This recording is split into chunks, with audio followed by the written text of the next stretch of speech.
Hello and welcome! This is a reading of Kiki's Delivery Service by Eiko Kadono.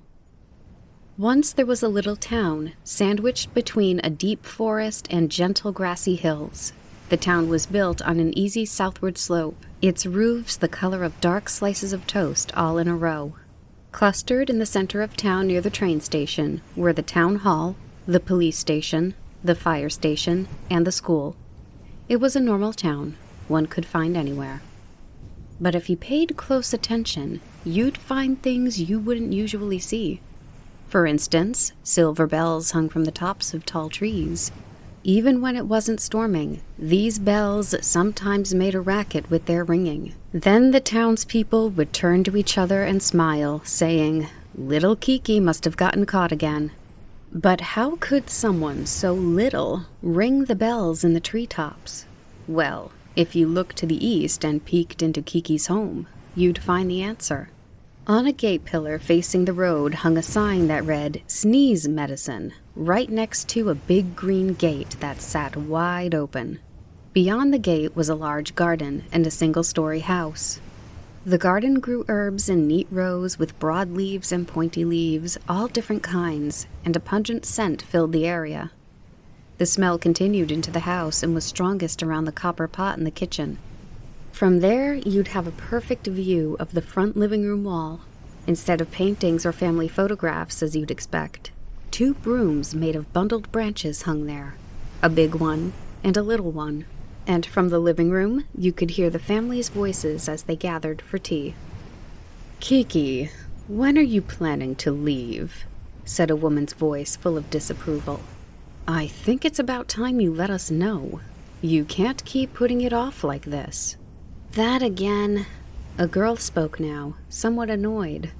"Don't worry, Mom. I'm your daughter after all. I am a witch. I'm thinking about it." "How about leaving it up to Kiki, dear?" a calm man interjected. "Until she decides for herself, you can prod all you want, but it won't make a difference." "Yes, you might be right." The woman's voice rose slightly.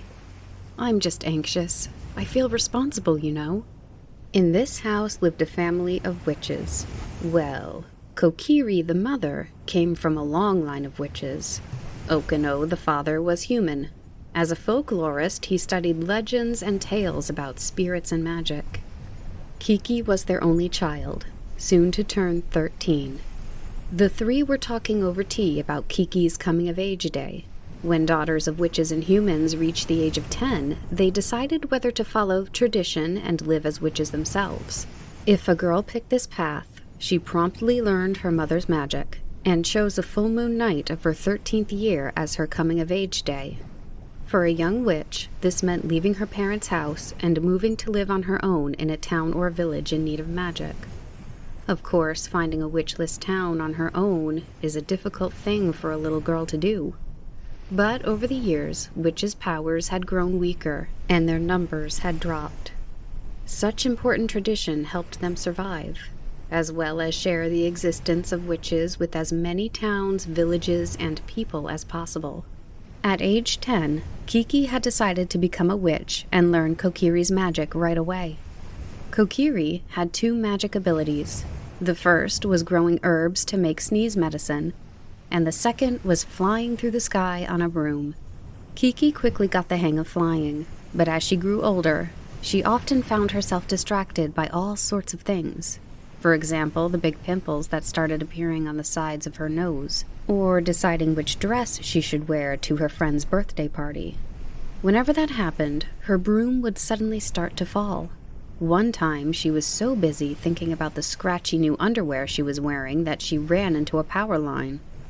Her broom broke into pieces, and Kiki herself ended up with bumps on her nose and both kneecaps. Soon after, Kokiri tied bells to the tall trees of the forest. If Kiki was lost in thought and flying too low, her feet would ring the bells and the sound would bring her back to reality. Fortunately, they were ringing much less than they used to. Meanwhile, there was the sneeze medicine making, but Kiki didn't seem to be cut out for it. She was impatient and found it difficult to grow the herbs, finely chop the leaves and roots, and slowly simmer them. Will another type of magic disappear? Kokiri lamented. In the olden days, witches used all sorts of magic. But over the years, one type after another disappeared, until even a genuine witch like Kokiri was left with only 2 abilities. Now, her daughter hated one of them, so it was no wonder she was upset. But it feels so much better to fly through the sky than stir a pot. Kiki didn't see what the issue was. At these times, Okino would try to cheer Kokiri up. Well, we can't force it. Maybe someday lost magic will be relearned. Plus, she has her black cat, doesn't she? Witches have been long accompanied by black cats. One could say that's another type of magic, too. When a witch has a baby girl, she searches for a black cat born around the same time and raises them together. As they grow, the cat and the girl learn to speak to each other in their own language. Kokiri used to have a cat named Mei, and Kiki had one as well, a little black cat named Gigi. By the time the girl came of age, the cat would be a precious companion, and someone to turn to during good times and bad. Eventually, the girl would grow up and find a new companion to take the place of her cat. The cat would find its own partner, and from then on, the pair would live separately. After tea, Kokiri and Okino went out to run errands while Kiki and Gigi sat dreamily at the garden edge. I guess I should leave soon, Kiki said. You should. You're not going to decide you don't want to be a witch this late in the game, are you? Gigi asked, looking up at her. Oh, of course not. Then the memory and thrill of her first time flying on a broom came rushing back. For most of her life, Kiki was brought up more or less like any normal girl. She knew that her mother was a witch and that she would have to decide for herself one day whether she wanted to be one too. Still, she never gave the decision serious thought. But a little while after she turned 10, she heard a friend of hers say, I'm going to follow in my mom's footsteps and become a hairdresser. Kiki had a vague sense that Kokiri wanted her to follow in her footsteps, but she didn't wish to become a witch simply because of her mother. I'm going to be whatever I want, Kiki thought. I'm going to decide for myself. One day, Kokiri fashioned her daughter a little broom and asked, Want to try flying? Me? I can fly? You're the daughter of a witch, so I should think so. She could tell her mother was trying to lure her into taking up the family tradition, but it was a rare chance, so she agreed to learn the basics. Following Kokiri, she shyly mounted her broom and kicked off the ground. Instantly, her body grew light. She was floating. I'm flying, she shouted, in spite of herself. She was only about 10 feet above the rooftop, but it felt incredible. The sky even seemed a little bluer, and on top of that, a curiosity welled up inside her, lifting both her heart and body. I want to go higher, higher and higher. I wonder what I'll be able to see. What's it like up there? I need to know more. It was love at first flight, so of course, she decided to become a witch. It's in your blood, Kokiri said with delight. But Kiki told herself, no, it's not just that. I decided for myself. Suddenly, Kiki jumped up from the grass. Hey, Gigi, let's go check on my project. Just for a minute, since Mom isn't here. She jerked her chin toward the shed in the corner of the garden. Why are you keeping it a secret from Kokiri anyway? Gigi moaned. 'Cause she makes such a big deal out of anything to do with coming of age, and she always has to have her say, which makes everything more complicated than it needs to be. Well, I understand that. Anyhow, you need to make sure it gets lots of sun so it can properly dry out. Only a little. Okay, but don't bring it to bed again. If you sleep with it, it'll get moldy, like last time. I know. I need you to help me out, though. Pretty soon it'll just be us two. As she spoke, she waded deftly through the waist-high herbs and angled her body into the space between the shed and the fence. Then she let out a happy yelp. Look! A long, thin broom hung from the eaves of the shed. It gleamed in the westering sun. If it's this beautiful, I think it'll be okay, she squealed. Yeah, it seems like the drawing process went well this time. Gigi looked up at her wide-eyed. Hey, Kiki, why don't you try flying? The weather's nice. I can't do that. Kiki shook her head. I'm not using it until the day I leave.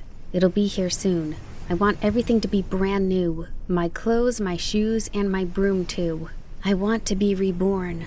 I'm sure Mom will say, "You're from a long line of witches, so you need to value the old." But I'm me. I'm a new witch. So how am I supposed to make myself new? Gigi pouted, his whiskers bristling. You're fine. I'll brush your fur till it shines. You'll be all fresh. Gigi sniffed. Fresh cat? Don't talk about it like you're going to cook me. You're not the only one coming of age, you know. You're right. I'm sorry. Kiki held back a laugh and looked into Gigi's eyes. I wonder how it will feel to leave. I bet you'll cry. Ugh, no I won't.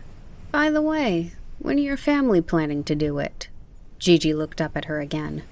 Seems like they're ready, so we can leave pretty much any time. Want to make it the next night with the full moon? What, the next one? Yeah, in 5 more days. Doesn't it feel good to do something right when you decide? This is going to be so much drama, as usual. I'll tell Mom and Dad tonight. I wonder what kind of town we'll end up in, Gigi. Kiki looked into the distance with a new, grown-up gleam in her eye. I don't know. I'm a bit worried, to be honest, since you're so quick with your decisions. Oh, I'm not worried at all. We can worry about things once they happen. Right now I'm excited. It's like opening a present, she said breathlessly and poked the broom. It swung back and forth as if it were nodding to her. After dinner that evening, Kiki stood with Gigi before Kokiri and Okino. You don't need to worry. I've decided when I'm going. Kokiri leapt out of her chair. Well, really? When will it be? The next night with a full moon. Kokiri ran her eyes over the calendar on the wall, bewildered. What? But that's only 5 days away. You should wait until the next one.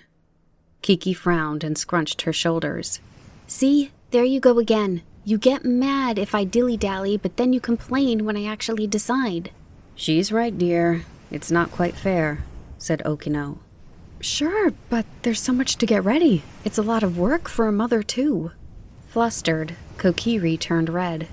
Kiki leaned into her face, shook her hips, and sang, Believe in your daughter! Believe! I am already ready, right, Gigi? He twitched his tail in reply. What?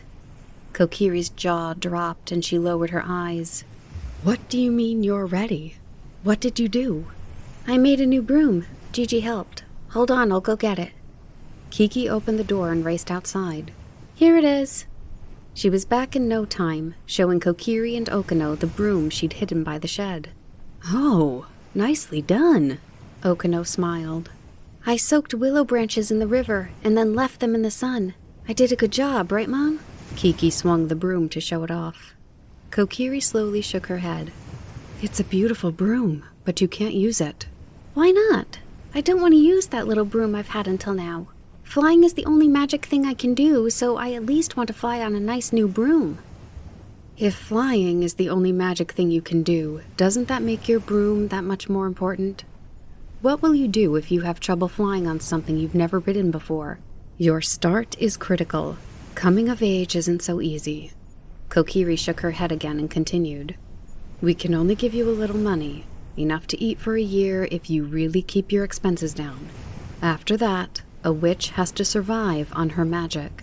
During this year, you need to figure out how to make a living, like how I prove myself useful to the townspeople by making medicine. Go with my broom. It's broken in and you already know how to fly with it. I don't want to. It's all dirty and black, like it's been used to clean a chimney, and the handle is so thick and heavy. It's clunky. Don't you think, Gigi? Gigi watched from near her feet and let out an exaggerated purr. See, Gigi agrees with me. He says a black cat riding that broom will get mistaken for a rain cloud. But on a willow broom, he'll look like a prince in a glass carriage. I don't know what to do with the two of you, Kokiri exclaimed. You're still a child, aren't you? Brooms aren't toys, you know. At some point, my broom will get too old, and then you can use whatever you like. By then, I'm sure you'll be a full-fledged witch. Kokiri suddenly closed her eyes as if she was trying to think of something. Kiki pouted and tapped the broom on the floor. But what about the broom I made? I'll use it instead. No problem with that, is there? Kiki glanced at her broom for a few moments, but then looked up and said, "Fine. But let me pick my dress. I saw a pretty one in a shop on Main Street, with a floral pattern. If I wear that, I'll look like a flying flower." "I'm sorry, but I can't do that either." Kokiri had a serious expression on her face again. "These days, witches don't have to wear a pointy hat and a long cape, but the color of our clothes has always been the blackest black. That can't be changed." That made Kiki sulk even more. "It's so old-fashioned. A black witch with a black cat, black, black, black." "Well, of course it's old-fashioned. We come from old witch blood. Besides, black never goes out of style. Leave it to me. I'll make one in a hurry." "This old blood thing again," Kiki mumbled, pouting. "Kiki, don't get too hung up on appearances. It's your heart that's important." "Mom, I know that. I'll handle my heart. No one can see that, though." Kiki turned her resigned face to Okino. "Dad, you'll give me a radio, won't you? I want to listen to music while I fly. I'd really like a red radio." All right. Got it." He nodded with a smile. Kokiri smiled, then abruptly turned to her daughter.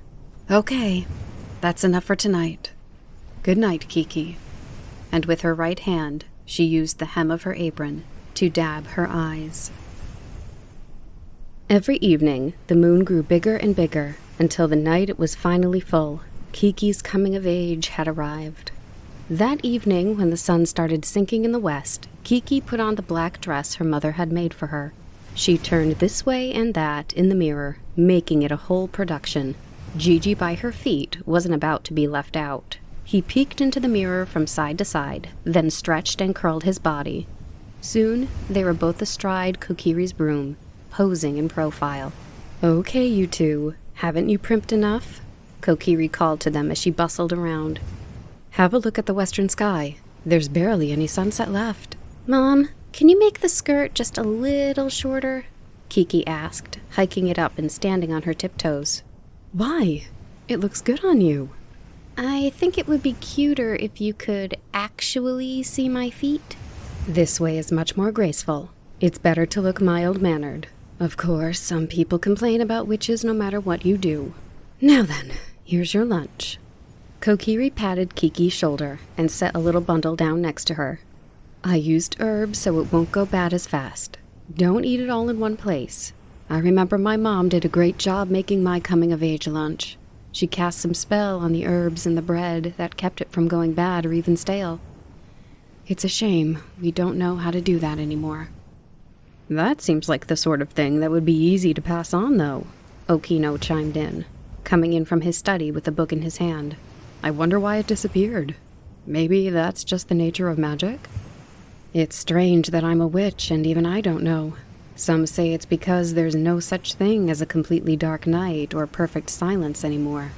If there's a light on or if there's even a tiny noise, we get distracted and can't get our magic to work." "Certainly compared to ancient times it's gotten a lot brighter," Okino said. "Nowadays there's always a light on somewhere."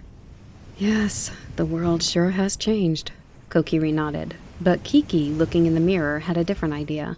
You think that's why?" Kiki turned around with a dissatisfied frown.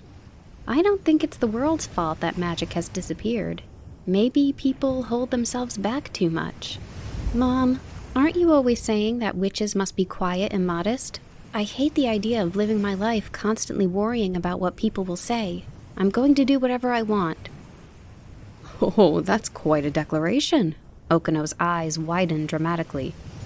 "Listen, Kiki," Kokiri said. "In the past, it wasn't just us witches. All sorts of people had mysterious powers. But most regular people connected these gifts to bad things in their heads. They believed our powers would bring terrible luck." "That could be true," Okino nodded thoughtfully. "It was! You always heard about how witches made mold grow in fresh milk, but that was simply a way to make a special kind of cheese. And now look, today everyone eats that same cheese." As she spoke, Kokiri looked at Kiki with concern. "Witches were able to survive in that sort of world because we forged a give-and-take relationship with everyone else. Sometimes we hold back, but we also help each other out however we can. I think it was a good thing. Because of this, there are even people like your dad who research witches and fairies to gain a better understanding of us. Was that a compliment? What an honor. Okino jokingly bowed. Oh my goodness, it's pitch dark outside. Kokiri stood up and clapped her hands. The moon will be out soon. We need to hurry up and eat. No more time for these complicated conversations. Full moon nights are bright, Okino said. They should be good for leaving on a journey. But according to my research, the data shows a 50-50 chance of rain on days witches have come of age. That's just the luck of the draw. Tonight seems like it'll be fine. The air is so clear. Kiki, are you really ready to go? Skillfully evading Okino's grumbles, Kokiri began to bustle around the room again. I hope you find somewhere nice to live. Okino looked Kiki in the eye. But Kiki, you can't get impatient and settle without giving your choice proper thought, Kokiri called. I know. All you guys do is worry. It's not as if she's going to another planet, Okino said, trying to cheer both Kokiri and Kiki up. It's just a different town, and after a year you can come back home for a celebratory visit. Kokiri stood before Kiki again with a serious expression on her face. Kiki, I know I'm harping on this, but please choose your town carefully. Think twice about picking one that seems nice just because it's lively or has lots of shops. Big cities are often full of busy people who don't have time to care about anyone else. And when you arrive, don't be shy. Make sure to smile. You have to gain people's trust. I know, Mom. I'll be fine. Don't worry. Kiki nodded repeatedly, then turned to Okino. Hey, Dad, do you remember when you used to hold me up high? Would you put your hands around my arms and lift me up and down? Could you do it one more time?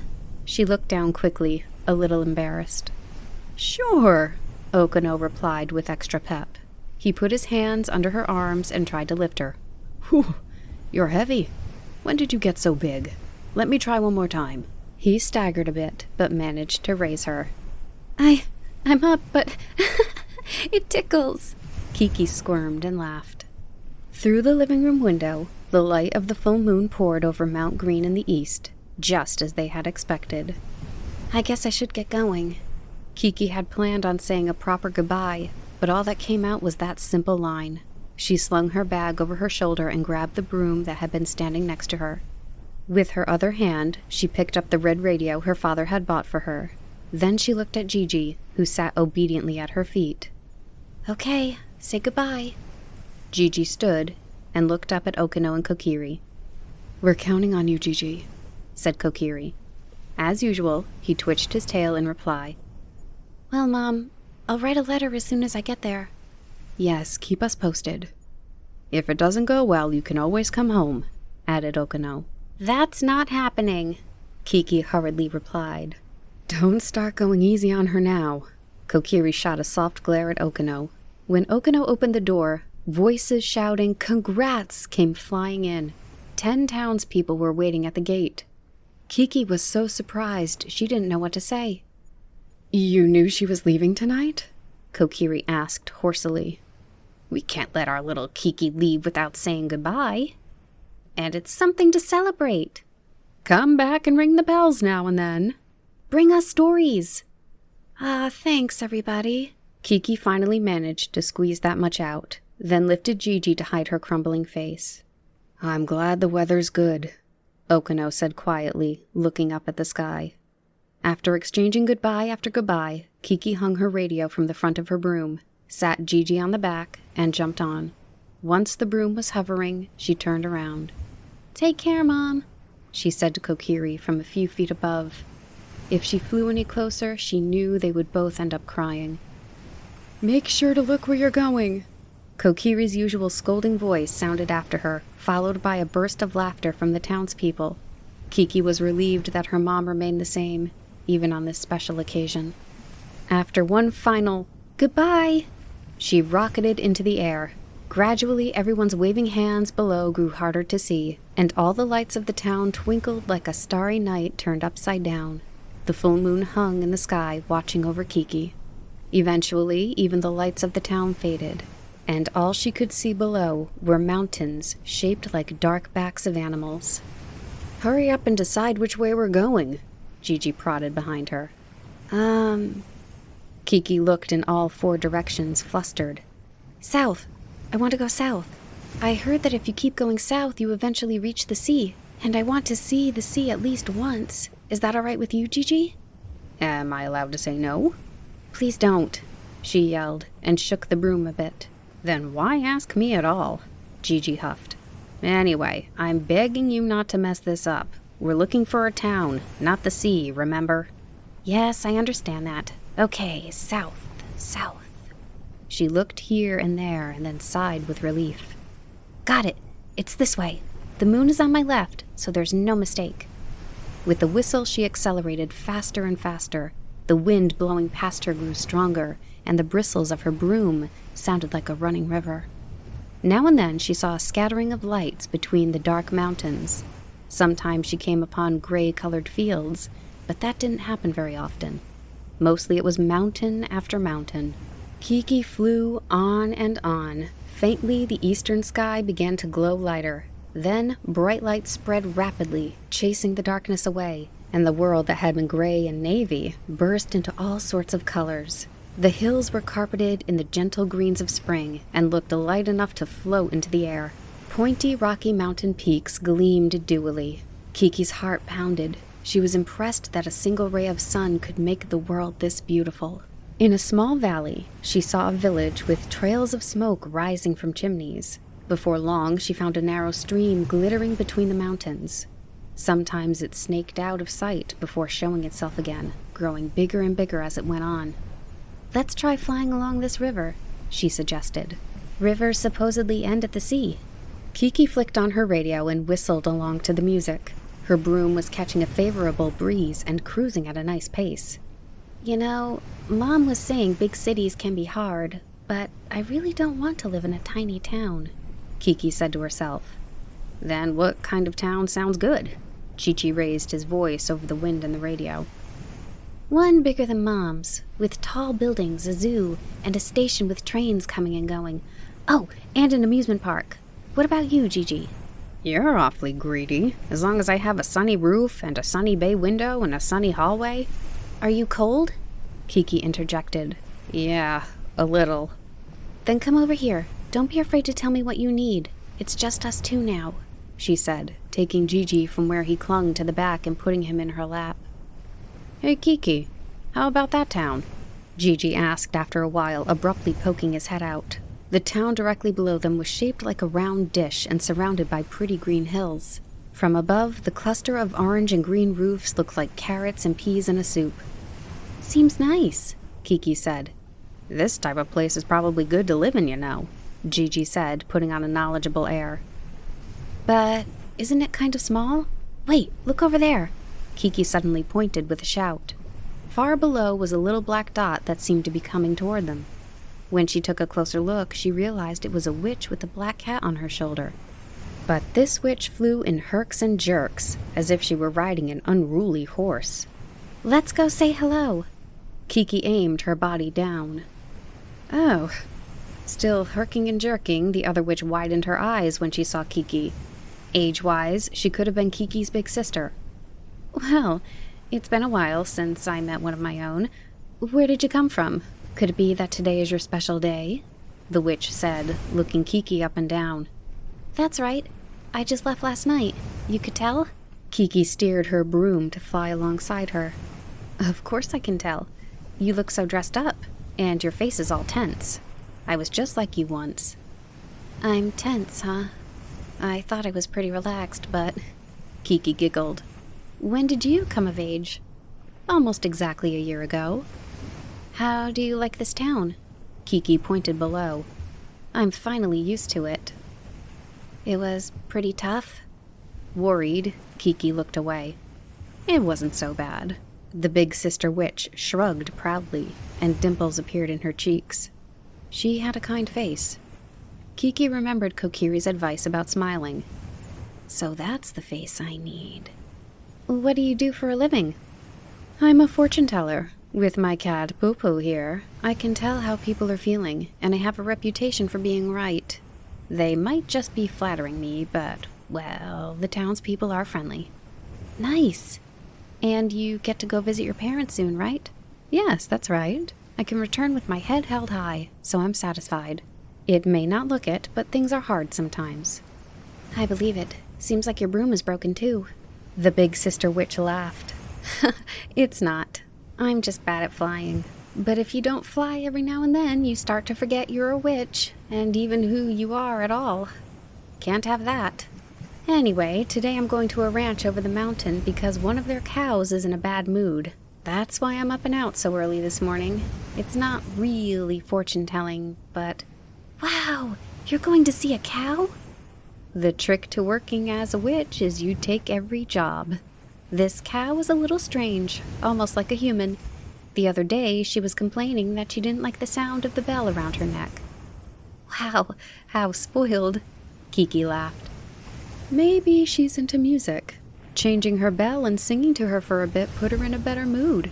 And the owner of this cow treats me to the most delicious cheese as a thank you.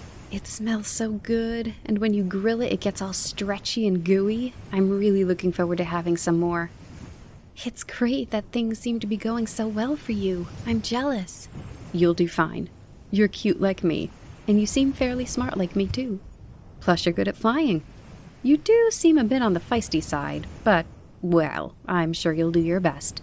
Anyhow, I'm in a hurry, so see you. The big sister witch waved and herked and jerked off into the distance. She was a bit braggy, Gigi said in a low voice. But she complimented me. Maybe, but her cat was so aloof. He didn't even say hello, just acted all smug because he's a little older. Oh, so you wanted to talk to him, Gigi? If you felt that way, you should have said something. Well, it's not like I wanted to, Gigi muttered.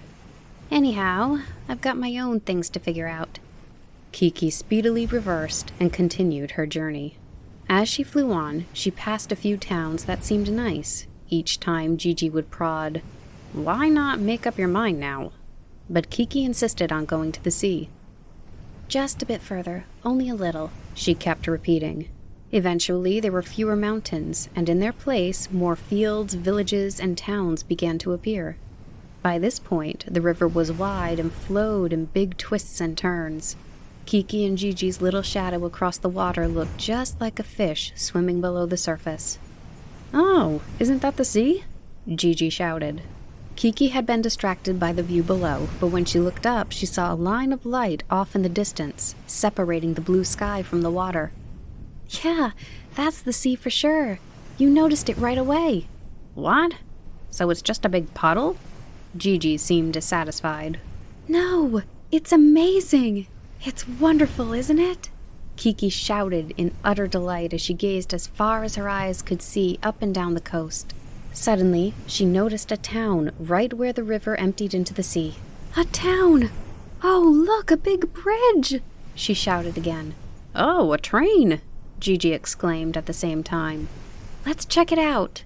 Kiki sped ahead on her broom. When they were closer, she realized the town was even bigger than she thought. Tall buildings, both box-shaped and triangular, jutted toward the sky. Kiki took a sweeping look around and exclaimed, "This is the place!" "You don't think it's too big?" Gigi seemed a little worried. Remember what Kokiri said, to think twice about big, busy towns. "I like it here. Look, see that over there?" She pointed at a clock tower near the center of town, a tower so tall it seemed like a ladder to the heavens. "Wouldn't it be fun to grab that and twirl this place like a spinning top? Its shadow stretches so far, it's like the whole town is a sundial." Kiki peered down with starry eyes. "You seem awfully excited," Gigi said. "But there could be a witch already living here, like that other town before." "Well, we won't know until we land and ask." Kiki sharply angled her broomstick down and landed lightly on one of the town's roads. On the ground, the streets were bustling with afternoon shoppers. When Kiki jumped onto the cobblestones with a thud, everyone was startled. Some people seemed scared and fled, while others hid behind someone else. Soon Kiki was surrounded by a wall of people. She hurriedly took the broom out from between her legs, placed Gigi on her shoulder, and put on a cheerful smile. I'm Kiki, and I'm a witch." "Oh, a witch, huh?" one older woman said. You're a rare breed these days. The woman adjusted the glasses on her nose and stared. So, there's no witch in this town? Phew. Well, as I was saying, I'm Kiki the witch, and this is my black cat Gigi. I'll make myself at home, she said as she looked around at everyone and then curtsied more carefully than usual. Make yourself at home? You mean here? In the town of Koriko? A man chimed in. Who made that decision? A woman exclaimed. Was it that new mayor? At this point, everyone was exchanging glances with the people next to them and chatting among themselves. Is there anything good about having a witch around? Isn't it kind of strange to go flying about the sky in this day and age? They say there used to be one long ago, but we've been fine without one all this time. Mommy, witches use magic, right? Seems cool.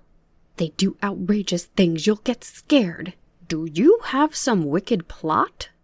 As Kiki listened to all the comments, which couldn't really be called kind, her chest tightened. Even so, she tried to be confident. Smile, smile, she thought. She needed to come up with a reply.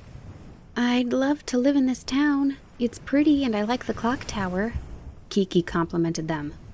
Well, it's great that you've taken a liking to the town, but we don't want any trouble. Whatever floats your boat. Once everyone was satisfied, having had their say, they scattered every which way and disappeared back into the town. All Kiki's energy had disappeared, leaving her discouraged. When she had heard that the city didn't have a witch, she'd hoped the townspeople would find her interesting and welcome her. But now the exhaustion from flying since morning on an empty stomach hit her, and she felt like sinking into a pit. The people from Kiki's hometown were happy to live near a witch. They valued her family and even said kind things like, "Witches are like oil for your gears," and "having a witch around brings life to the town." Every day someone was stopping by offering something tasty, saying, "I just had a little extra." And naturally, Kiki and her family gave back. They shared Kokiri's sneeze medicine, taught the townspeople the names of traditional herbs, played cat's cradle with elderly folks who lived alone, delivered lost and forgotten items by broom. It was a give-and-take lifestyle, just as Kokiri said. That was how it had been ever since Kiki was born. So this whatever floats your boat attitude was strange. After all, Kiki was new to town and she had just come of age. How was she supposed to float her boat? Kiki moved to the side of the road and trudged along sadly, dragging her broom. It's just like Kokiri said, big towns are no good, Gigi murmured into her ear from where he was still perched on her shoulder. Kiki nodded slowly so tears wouldn't overflow. What should we do? She whispered, petting Gigi. Things will work out somehow. He flicked his tail back and forth with extra energy. It was almost nighttime. Kiki still had plenty of food from Kokiri left, but she wasn't sure what to do about a place to sleep. Even if she had money for an inn, was there a place in this town that would let her stay? Her confidence shattered. Kiki helplessly roamed the streets. Psh! Kiki abruptly shouted, trying to cheer Kiki up. Witches have gotten so wimpy. In the olden days, everybody in this place would have had to watch their backs. An old-school witch would have picked the whole town up by the clock tower and stuck it on a mountain somewhere. Kiki shrugged slightly and said nothing. She wasn't sure where they were going, but after wandering for a while, they found themselves on a narrow street. Instead of tall buildings, it was lined with little houses that seemed to lean over the road. At some point, the sun had set, and the shops on either side had closed their doors. From the clinking of dishes and laughter that echoed on the other side of the windows, it sounded like dinner time. Suddenly, she heard a woman's high-pitched voice coming from inside a half-closed bakery. Oh my goodness, that lady forgot something awfully important. Dear, go and take this to her, why don't you? Kiki thought perhaps the woman was talking to her and stopped, but soon after she heard a man's voice. Awfully important? What are you fussing about? It's just the baby's pacifier. It's not as if she forgot the baby. I've got a get-together tonight. I'll run it over in the morning. But I'm telling you, that's not good enough. She's a very good customer. She comes from so far away with her baby in tow to buy our butter rolls. You say it's just a pacifier, but to a baby it's important. As important as your pipe is to you. The poor thing won't be able to sleep tonight. If you're not going, then I will." The woman, who must have been the owner of the bakery, came out from behind the door. The man shouted after her, "Hey, you can't do that. Cross the big river in your condition?" Kiki saw the woman had a huge tummy, like a baby might be born at any minute. A rubber pacifier was clenched in her hand. Turning around, the woman called, "Then are you going to go for me?" "Tomorrow I will," the man replied. She stuck her chin out. "You're going to be a father soon yourself. I can't believe my baby will have such a grump for a dad." After shouting at him, she gathered her protruding belly in her hands and set off walking. Her shoulders swayed back and forth, and her breath came roughly. Without thinking, Kiki called out after her, "Excuse me, if you don't mind me going, I'll deliver it for you." The woman turned around and backed up a couple of steps. Then she gave Kiki a quick look, head to toe. "You're such a young lady, but you're wearing black clothes and carrying a broom. Are you a chimney sweep?" "No, actually, I just came to this town, and I'm a witch," Kiki said nervously. The lady ran her eyes over Kiki again. "You don't say! Wow, a witch, huh?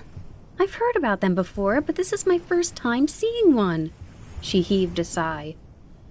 "But are you pulling my leg? You must be from a theater trope or something, right?" Kiki hurriedly shook her head.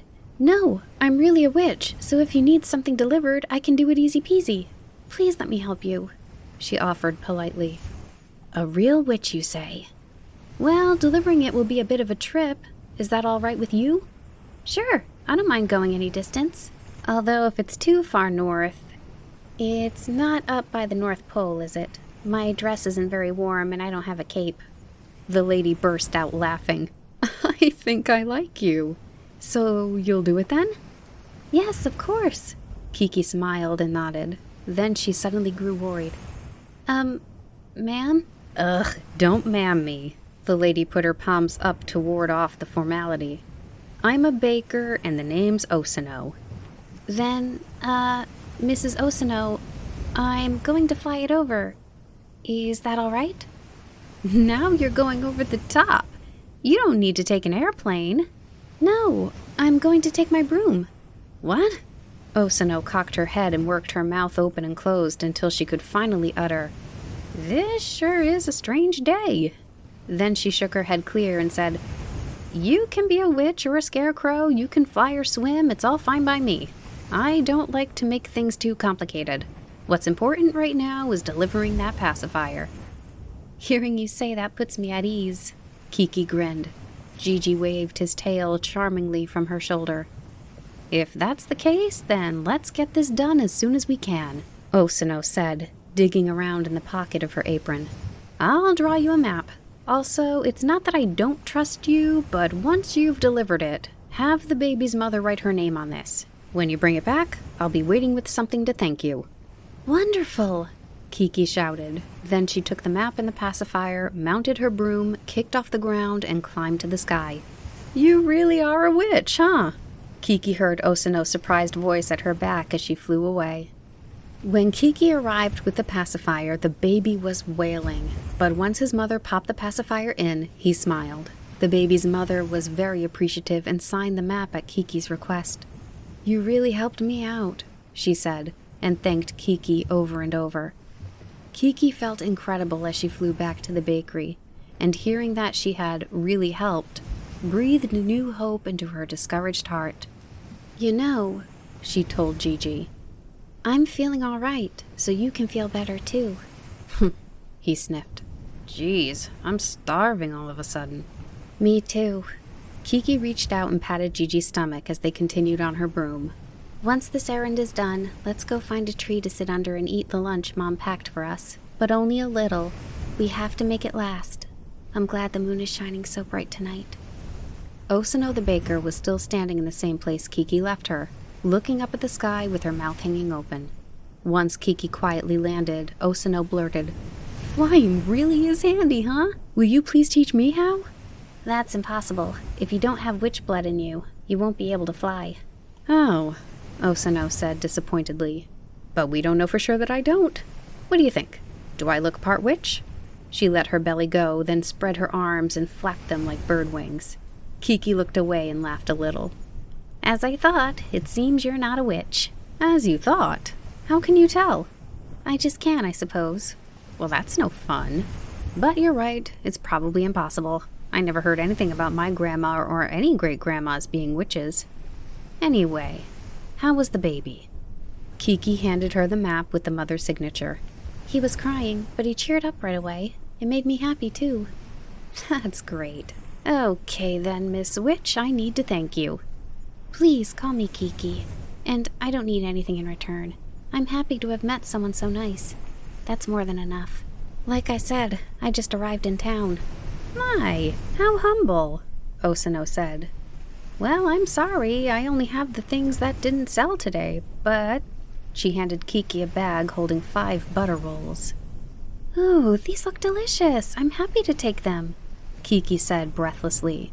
Then she gave a polite curtsy and turned to go. Hey, Miss Witch, your name is Kiki, you said? You just got into this town, right? Where are you staying? Kiki turned around, cuddling Gigi, and lowered her eyes. Surely you have somewhere to stay, Osano demanded.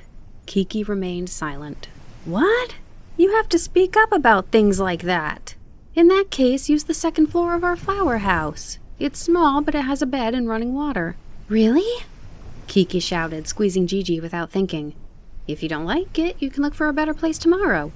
Oh, I definitely won't do that. Thank you so much, but are you sure it's all right? I'm a witch, and it seems people in this town don't like us very much. Kiki hung her head again, but Osano took her chin in her hand, brought her head up, and gave her a wink. I've taken a shine to you. Don't worry. Plus, I think there's something a little bit wonderful about having a witch stay at our place. The flower house, which was right next to the bakery, really was a flower storehouse, and it seemed completely coated in the white powder. After Kiki and Gigi relaxed and ate some of their food, they crawled into bed exhausted. I might be a white cat by tomorrow. Gigi looked himself over and sneezed. But look, Gigi, there's a bay window that will get a lot of sun, just like you wanted. After such a long trip, Kiki was relieved that her coming-of-age day was finally drawing to a close. Hey, Kiki, should we look for a different town tomorrow? Gigi asked. I think I'm going to stay here a little longer. I wasn't welcomed exactly as I hoped, but the baker likes me, right? There must be another person who does too, don't you think? Well, yeah, there might even be 3. As quickly as Gigi answered, he was soon snoring the even breaths of sleep. 3 days had passed since Kiki the Witch moved to the town of Koriko. Taking full advantage of Osano's offer to stay as long as she liked, Kiki holed up in the flower house. She sat in a daze on the edge of the bed, sometimes eating bits of the leftover lunch from her mother or the bread from Osano, even though she didn't have much appetite. As if her nerves were contagious, Gigi was glued to her side. Today, Kiki needed to go buy food, but she couldn't get herself to leave her room. The unending clamor of the city and the sight of the busy-looking people hurrying past her window scared her. Everything in this town seemed to operate in a mechanical way. The night she delivered the pacifier, she had regained a bit of confidence, but by the next day, those feelings had completely vanished. All morning, Kiki repeated half-hearted excuses in her head. Well, because... She could stay in the town and pretend to be human, or if she swallowed her pride, she could go home. But then I'll be just like a snail stuck in my shell my whole life. Apologies to snails, but I don't want to be like that. Kokiri's broom stood in the corner of her room, and Kiki stared at it with one hand on her chest. This is no good. I need to find a job I can do. It's just like Mom said, in a big city everyone is busy, and here I am in the middle of one. I delivered the pacifier. Maybe I can do more tasks like that? I'm good at flying, and there might be lots of people who don't have time to run a little errand. As she thought about this, Kiki started to perk up, so when Osano came to check on her, she asked for advice on her new idea. Deliver things? You mean like a transportation service? Osano asked, not quite understanding. Yes, but the things I transport wouldn't be big enough to call cargo exactly. Just lots of little things. Sort of casual. Like, people could ask me for favors the same way they might ask their neighbor. That could be something. Come to think of it, that would help me out. Once the baby is born, it'll be hard for me to run even a quick errand. Yeah, I think this will be good. Osano leaned closer. But for such small things, it'll be difficult to set prices. What's your plan? Oh, just a little of whatever people have is fine. What do you mean? Sharing whatever you have. That's how we get by as witches. We make ourselves useful to people with whatever skills we have, and in return, people share what they have with us. It's what you call give and take. Without even realizing it, Kiki was starting to sound like Kokiri. Oh, now that you mention it, Osano said. I've heard of that before, but that won't be enough, will it? It will. Witches don't need much. You can see how simple my clothes are, and I don't eat a lot. My plan is just to accept that if I don't have something, I probably don't need it. So that's how you'll make this work. Osano nodded, impressed. Then you'll need a storefront, huh? Yes, something small. Even just a sign that says courier or something. How about here? The first floor of the flower house, Osano offered. I can organize our things into one corner. What? Are you sure? Well, it might be too small, but it's smart to start small. Then you'll have the fun of watching your business grow. Osano seemed excited. It was almost as if she were the one opening the shop. Once you've decided, it's best to get going right away. But courier might not be the best name. Sounds too much like warrior. I think you can just call it a delivery service. I've heard that before. Or something like speedy home deliveries, because you deliver right to people's homes in a timely fashion. Also, since you're the one doing the deliveries, you should add your name. Kiki's Delivery Service sounds good, right? Do you think including my name is a smart idea? Don't be so modest. Having a unique name is best. Take a look at ours. Rock, paper, pastries. Sticks in your head. That's one trick to doing business. Osano eyed Kiki and nodded confidently. The next day, Osano happily gave birth to a baby girl. Kiki was very busy helping with the bakery and looking after Osano, so prepping her shop was pushed off. Still, 10 days later, she was ready to open. She washed the flowery front wall and hung up a sign. Kiki's Delivery Service. I deliver anything door to door faster than anybody else. The cute phone number added below the sign was Osano's idea. Kiki and Gigi kept going outside to look up at the sign. We're already open, so I guess there's no point in worrying now, Kiki murmured to herself. That's right. Gigi did his best to be encouraging. Now, where's that girl who was so excited about coming of age? Inside, Kiki had everything she needed to run her shop, thanks to Osano's husband. He had moved all the bags of flour into a corner and built her a desk out of bricks and boards near the entrance. He put a brand new red telephone on top and hung a big map of Koriko on the wall facing it. They polished the pillar people would see when they first walked into the shop till it shone, and then she hung her mother's broom there. Looking at it, she thought, I'm glad I didn't bring that new slender broom. I have enough worries without flying on a stranger. A whole week went by without a single customer. When Kiki went to visit the baby, Osano apologized. Maybe using your name wasn't a good idea. I'm sorry. This is my fault. Word travels fast here, and apparently some people heard you're a witch. Unfortunately, they worry you'll put a spell on their packages and they'll transform or disappear. I'm sure if they hired you once, they'd be hooked. If I could be out and about, I would help you. It's all right. I'm sure people will come around soon. Kiki forced a smile. But when she sat at her desk, she was so upset she forgot to eat lunch. It makes me so sad, she told Gigi. Why do they assume witches will do something wicked? Because they don't know better, he replied with his mature air. It's nothing you can fix. It's true. They really have no idea. Witches have never done anything wrong. They might be different, but humans are so quick to decide that anything they don't understand is evil. I thought that was an old-fashioned idea, but... So you have to show them. In other words, you need to advertise. Advertise? How? Maybe write lots of letters. What kind of letters? Explaining how you're a cute, helpful little witch. That might work. Kiki finally brightened up a bit. Guess I'll try it. She stood and opened the window, and a gentle spring breeze blew in as if it had been waiting for the chance. When it brushed her face, all the tense feelings inside her melted away. She took a slow look around, like a mole that had just come out of its burrow, blinking in the sunlight. All the houses across the street had their windows wide open too. Their curtains were tied back, allowing the sun to stream in. She heard the sound of a radio on the breeze, and then someone's voice calling out.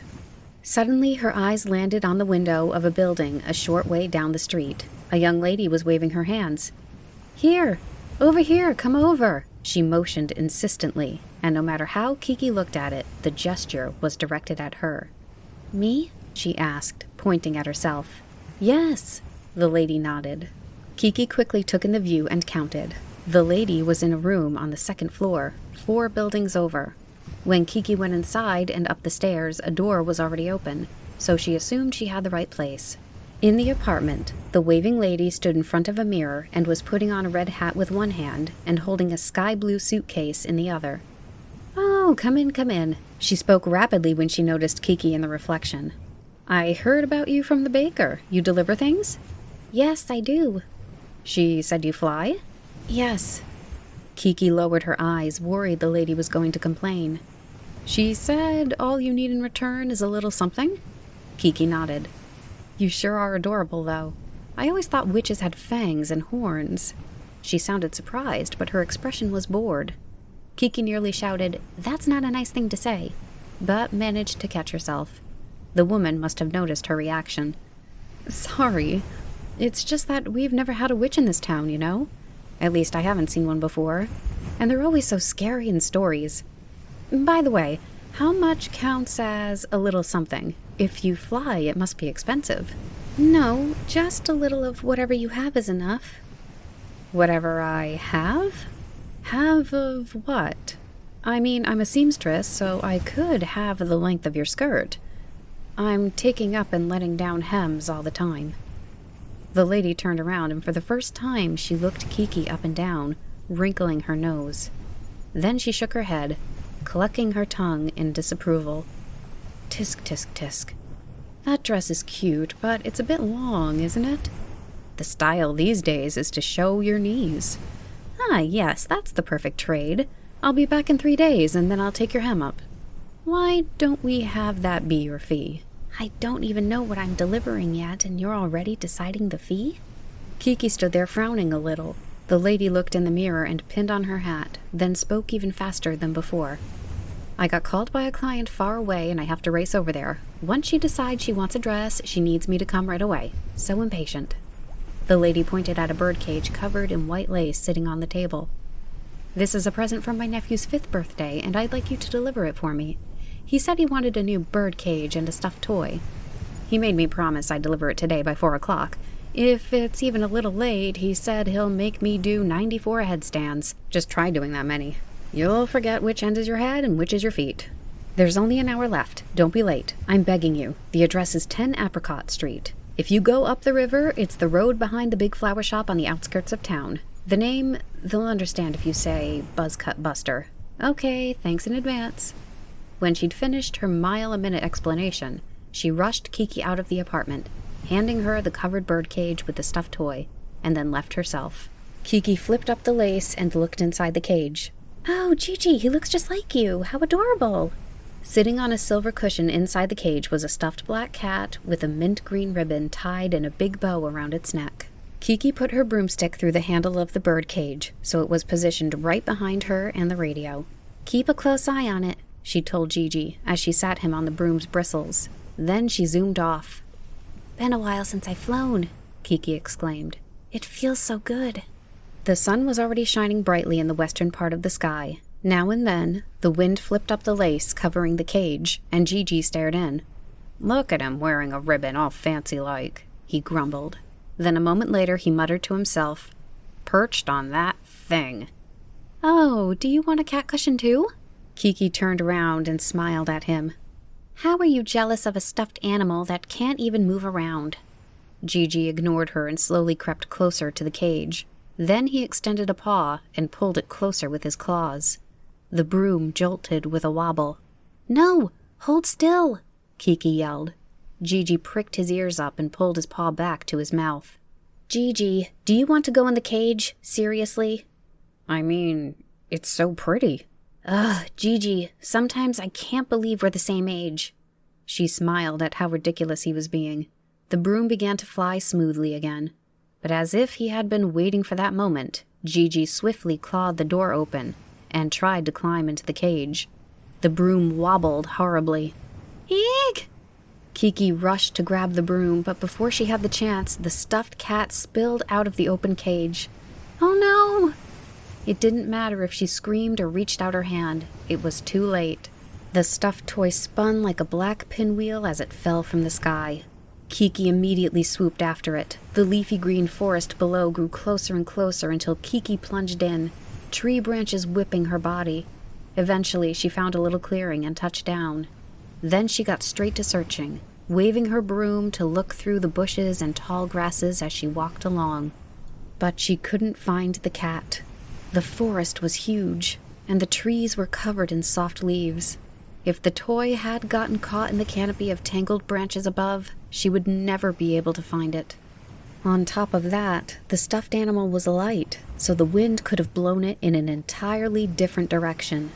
Kiki wanted to cry. The lady had believed in her, though it was the first time they'd met, and trusted her with this important delivery. This was Kiki's first customer since the shop opened, and the job was going to end in failure. It was almost 4 o'clock. Kiki glared at Gigi, who was hunched over with guilt. What am I going to do with you? Almost immediately she gasped. Oh, I thought of a great idea.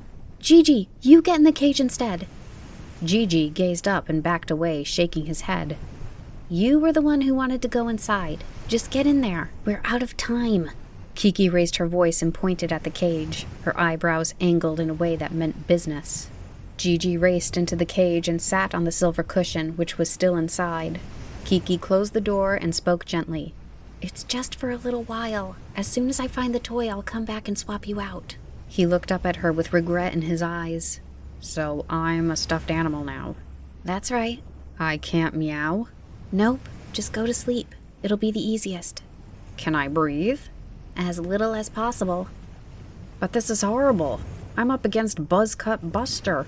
That lady said he would make her do 94 handstands. You'll be fine. I'll come back for you as soon as I can. Gigi sighed, curled up into a sad little ball, and turned away from Kiki.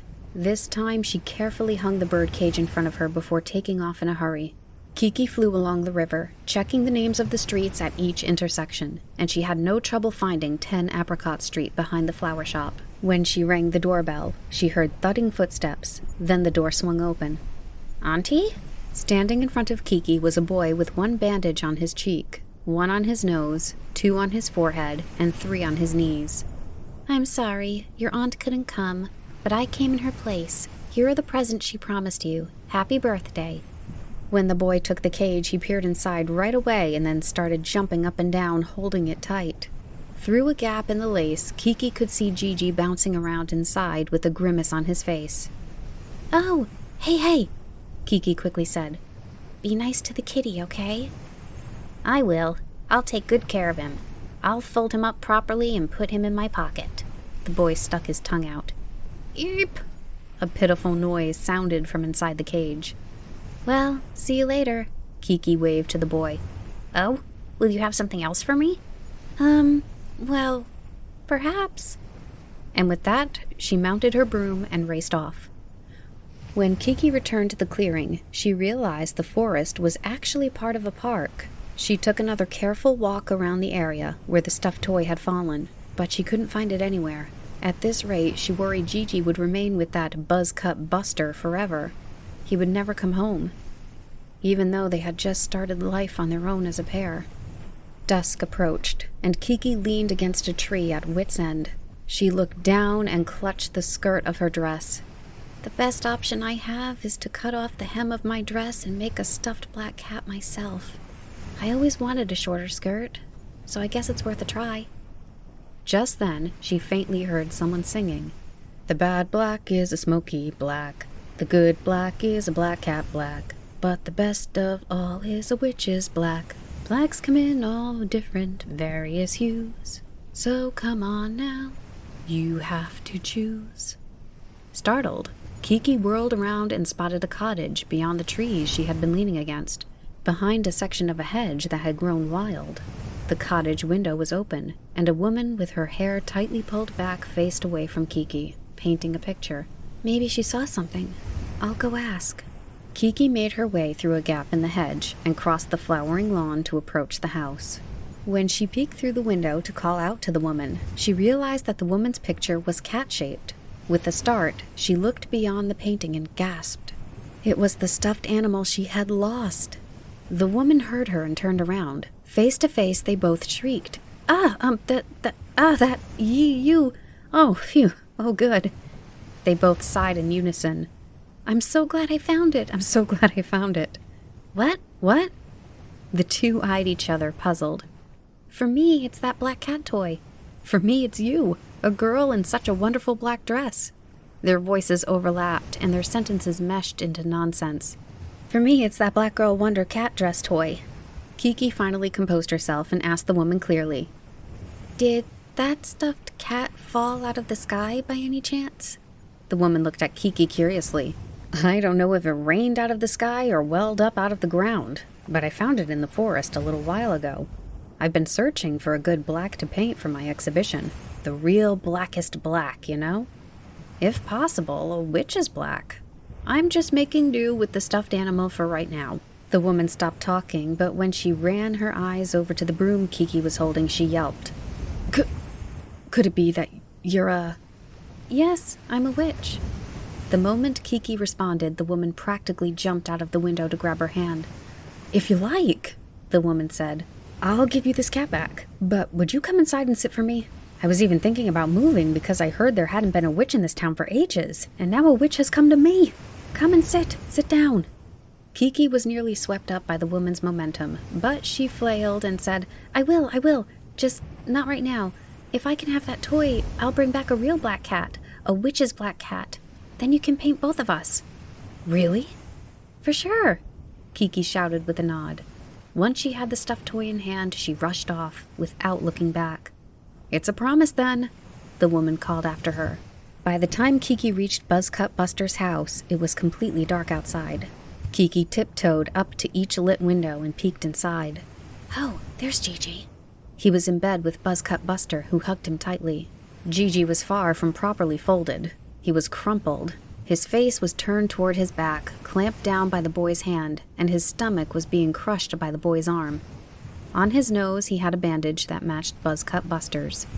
Kiki quietly opened the window, stood on her toes, and pulled Gigi's tail. Gigi didn't move. He kept his promise and truly transformed into a stuffed animal. The back of Kiki's nose stung as she held back tears of gratitude. What a precious friend he is. Gigi! Gigi! She called in a low voice. He slowly opened one eye. Kiki set the toy on the boy's stomach and whispered, Hurry!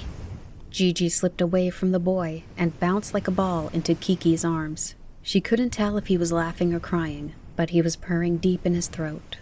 How wonderful it is to breathe freely and to be able to move.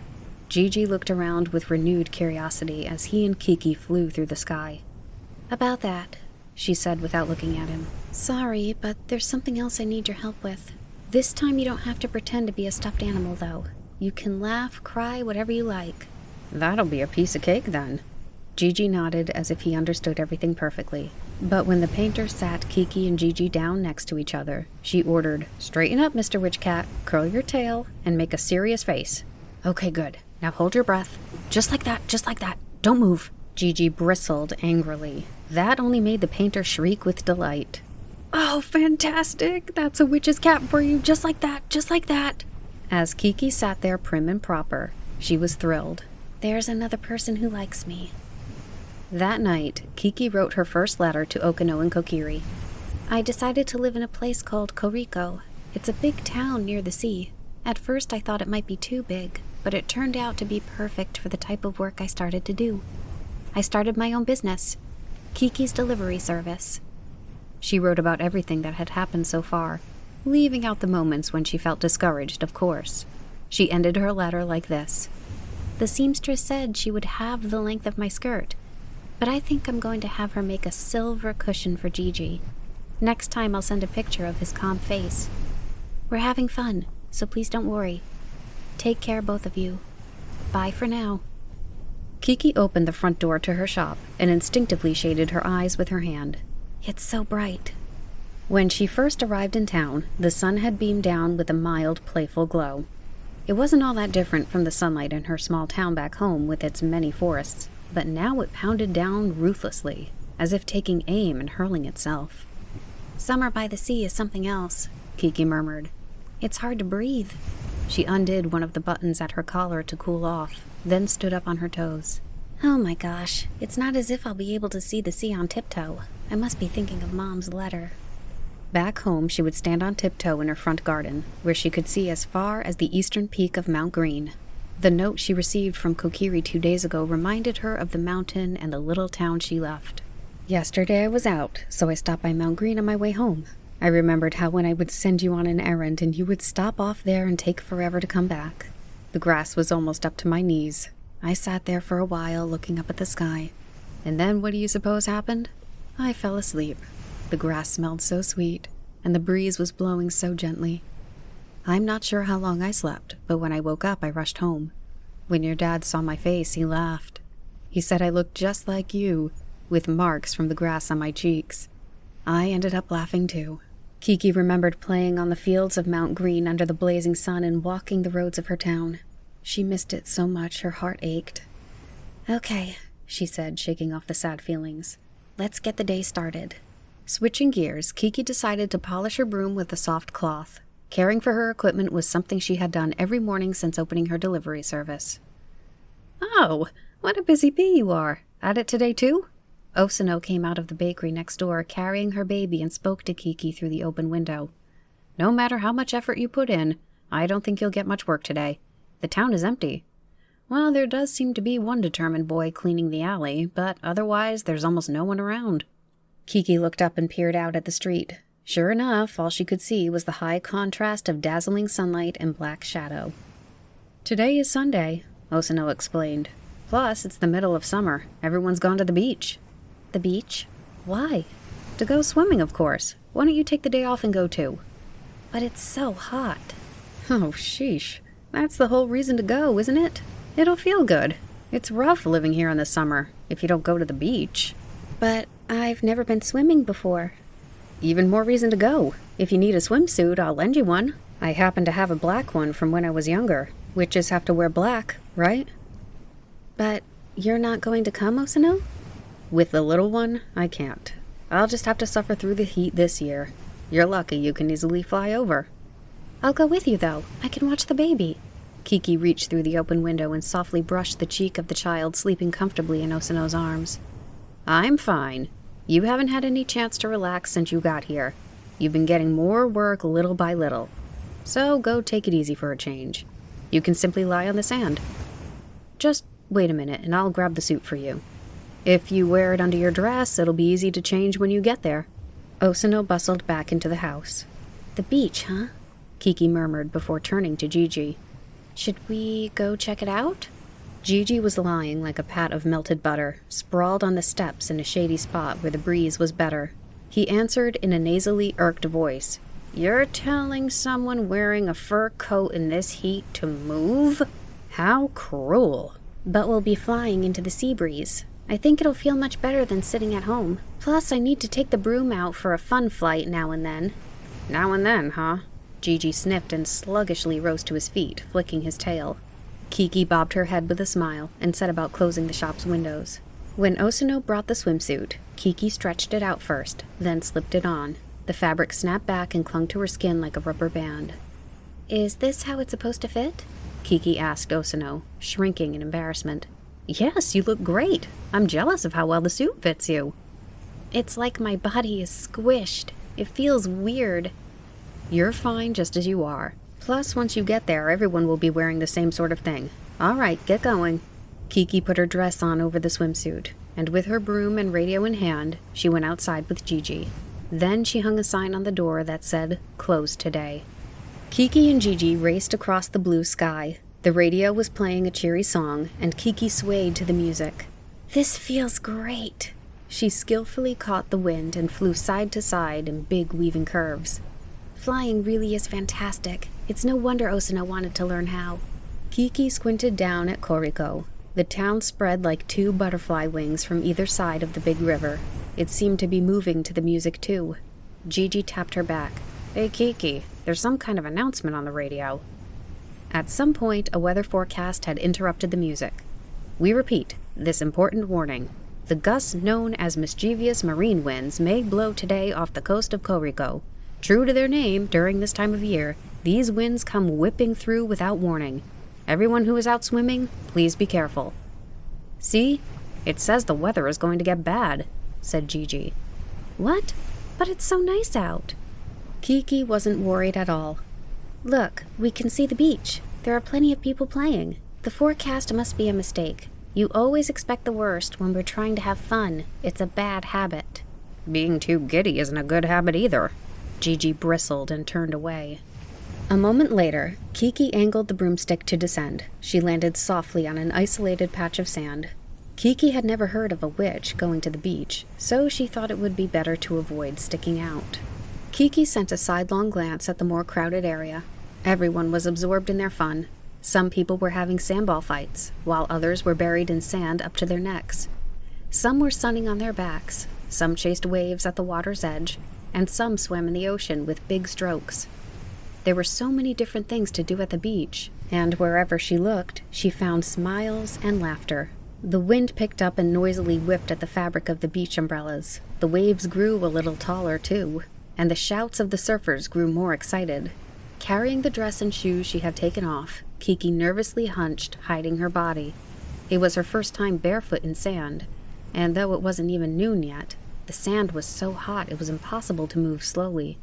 She hopped along shrieking, and Gigi hopped too, sensibly trying to stay in Kiki's shadow. As they went, he grumbled. "Well, we look ridiculous, like two beans in a frying pan. I wish we could show Kokiri."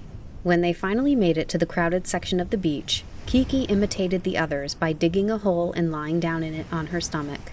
Here, the sand was as warm and comforting as a bath, and it felt wonderful. All sorts of people's legs passed by. Kiki was relieved that everyone was too busy with their own fun to pay attention to anyone else. She propped her head up on her elbows and looked out at the sea. It was like a great swelling creature in constant motion. People jumped in, one after another, as if clinging to its back.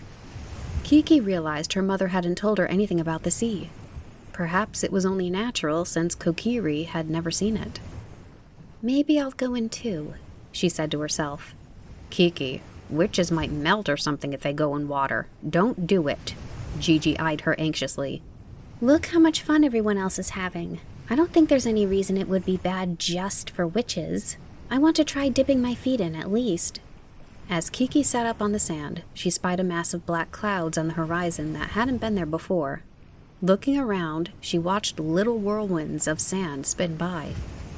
Oh, maybe the weather forecast was right after all. But the sun was still shining brightly overhead, so she gazed enviously back at the people playing in the water. A voice called out nearby, "Hey!"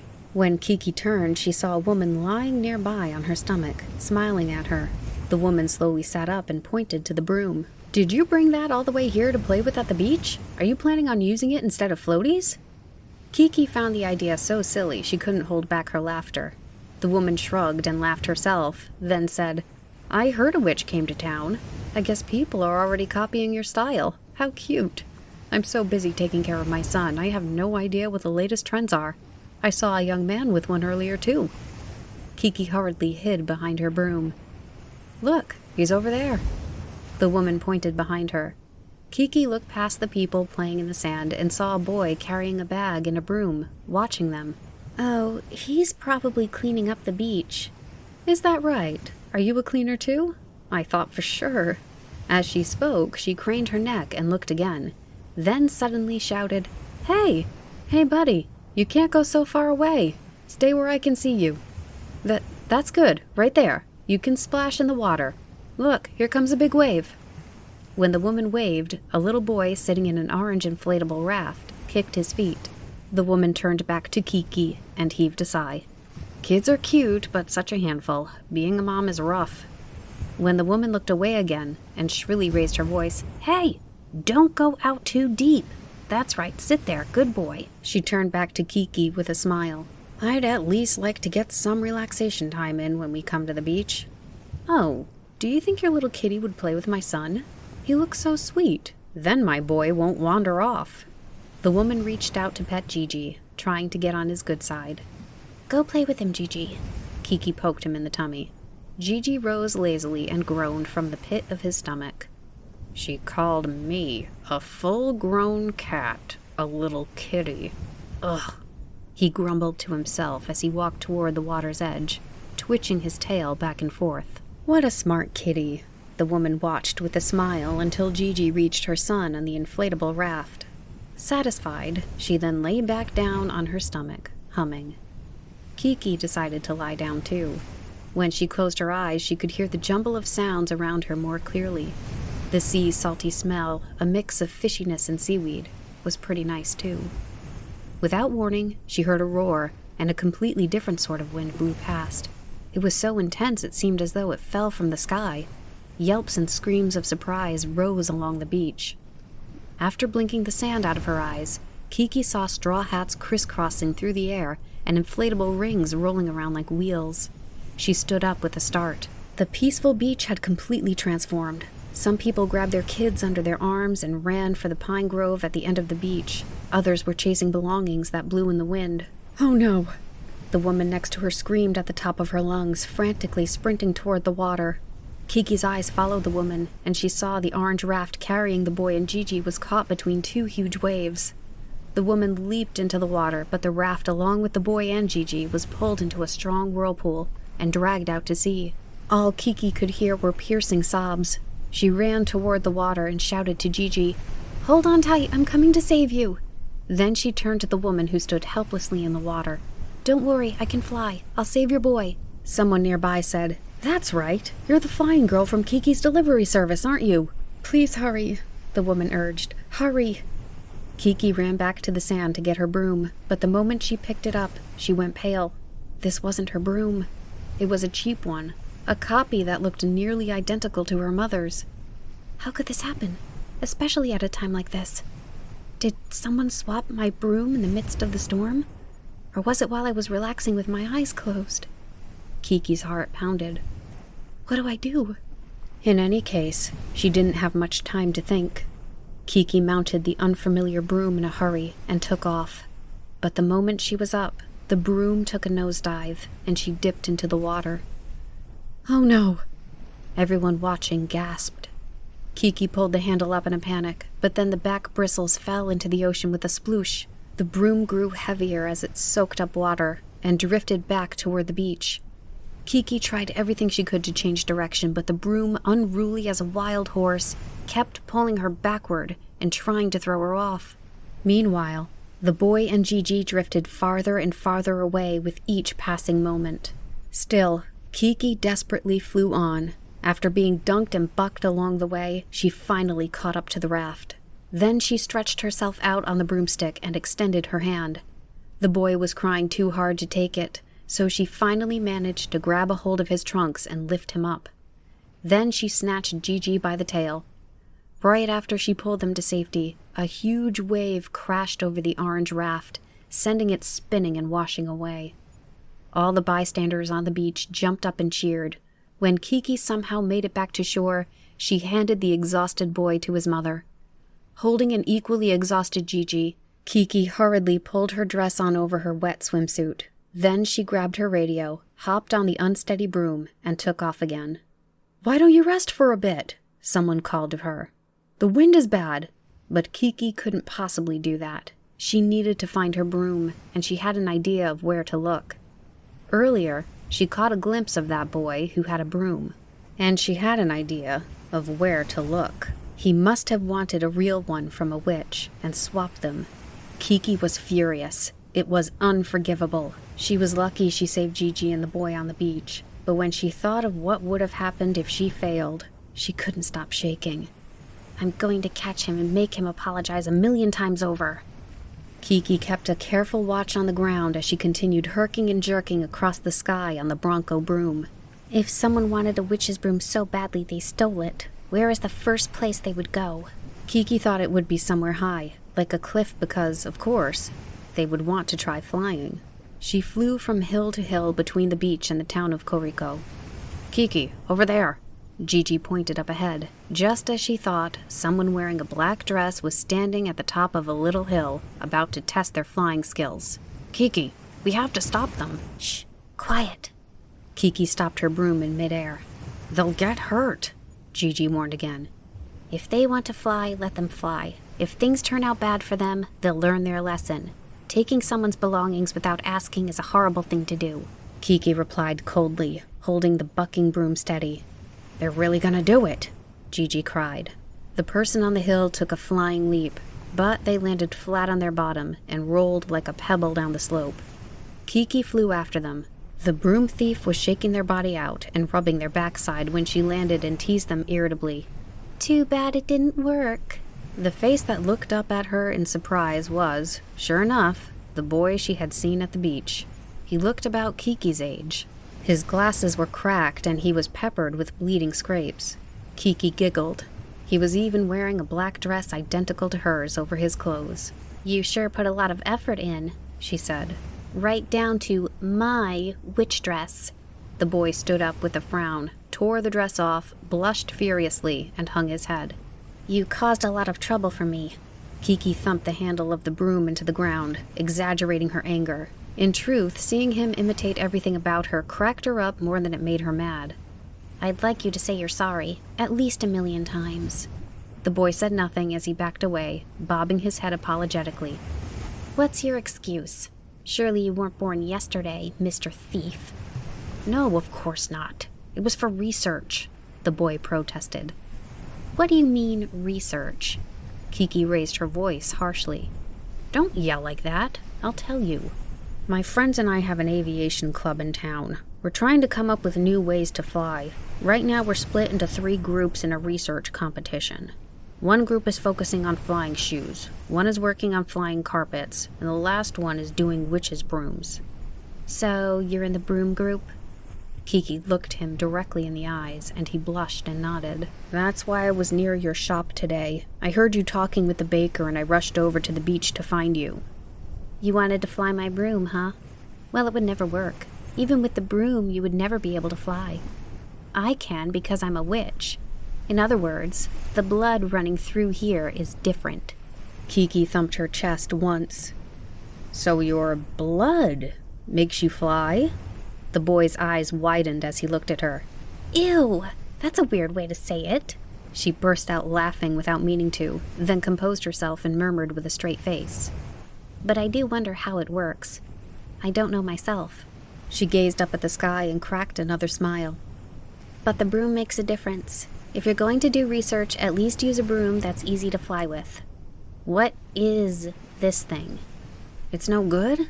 I made it. I tried to make it look like yours, but..." "It's awful. It herks and jerks so much that my bottom hurts. If it were a horse, I would have tried to rein it in. And I embarrassed myself in front of all those people, too. Now give me my broom back." "Oh, no!" Kiki wailed when she saw her broom. Her mother's hand-me-down lay on the ground, snapped in 2. "What'll I do?" She picked up the pieces and cradled them. "Sorry." The boy plunged his head down in apology. "This was my mom's broom. She gave it to me when I left home, and it was so easy to fly on," Kiki said, her voice full of tears. "Sorry," the boy said again in a tiny voice. Then he stood there with his shoulders slumped, hanging his head. "Oh well," Kiki finally said hoarsely. She might not have liked it, but there was nothing she could do about it. So she pushed the tears that threatened to overflow back down into her heart. "I'll make my own broom. I've made one before, so I think it'll work out. I doubt it'll go as smoothly as this one right from the start, but I'll master it eventually." I've studied a lot about how to fly smoothly. There might be a way I can help you," the boy offered timidly. "I appreciate the thought, but this is a job for a witch," said Kiki proudly, puffing out her chest. "Being able to fly isn't always easy, huh?" "Yeah, although not being able to fly must be hard too," Kiki said, finally smiling at him. The day after the horrible event at the beach, Kiki went to the western forest to find an ash branch for her new broom. She was no longer interested in a broom with a slender, elegant handle like the one she'd made before. She needed a type of wood that would be flexible enough to fly through the strongest winds, like a fish in water, yet have a sturdy core. After wavering for a while, she decided to attach the brush from her mother's broken broom to a new handle. "Now it's half Mom's and half mine," she said to herself with a shrug. At first, she considered making an entirely new broom, but her mother's brush comforted her so much that she couldn't throw it away. "Yeah, half and half is best," she spoke to herself again. Gigi was sitting next to her with his eyes closed, but when he heard her whispers, he peeked at the broom and sighed in relief. The only problem was that the broom she made didn't fly very well. Perhaps the branch hadn't dried enough, especially since she had been in such a hurry making it. Or maybe it just wasn't used to flying yet. Either way, I've got to master it on my own. Every time she rode it, she ended up dizzy, but Kiki didn't give up. The issue was that her mother's brush was more energetic than the handle, so the rear end kept bucking like a horse. When that happened, she'd nearly fall off the stick or suddenly flip upside down. Whenever Kiki was flying around in such odd positions, far more townspeople called out to her. "Miss, are you all right? Did you catch a cold or something? If you're going to fall, do it right."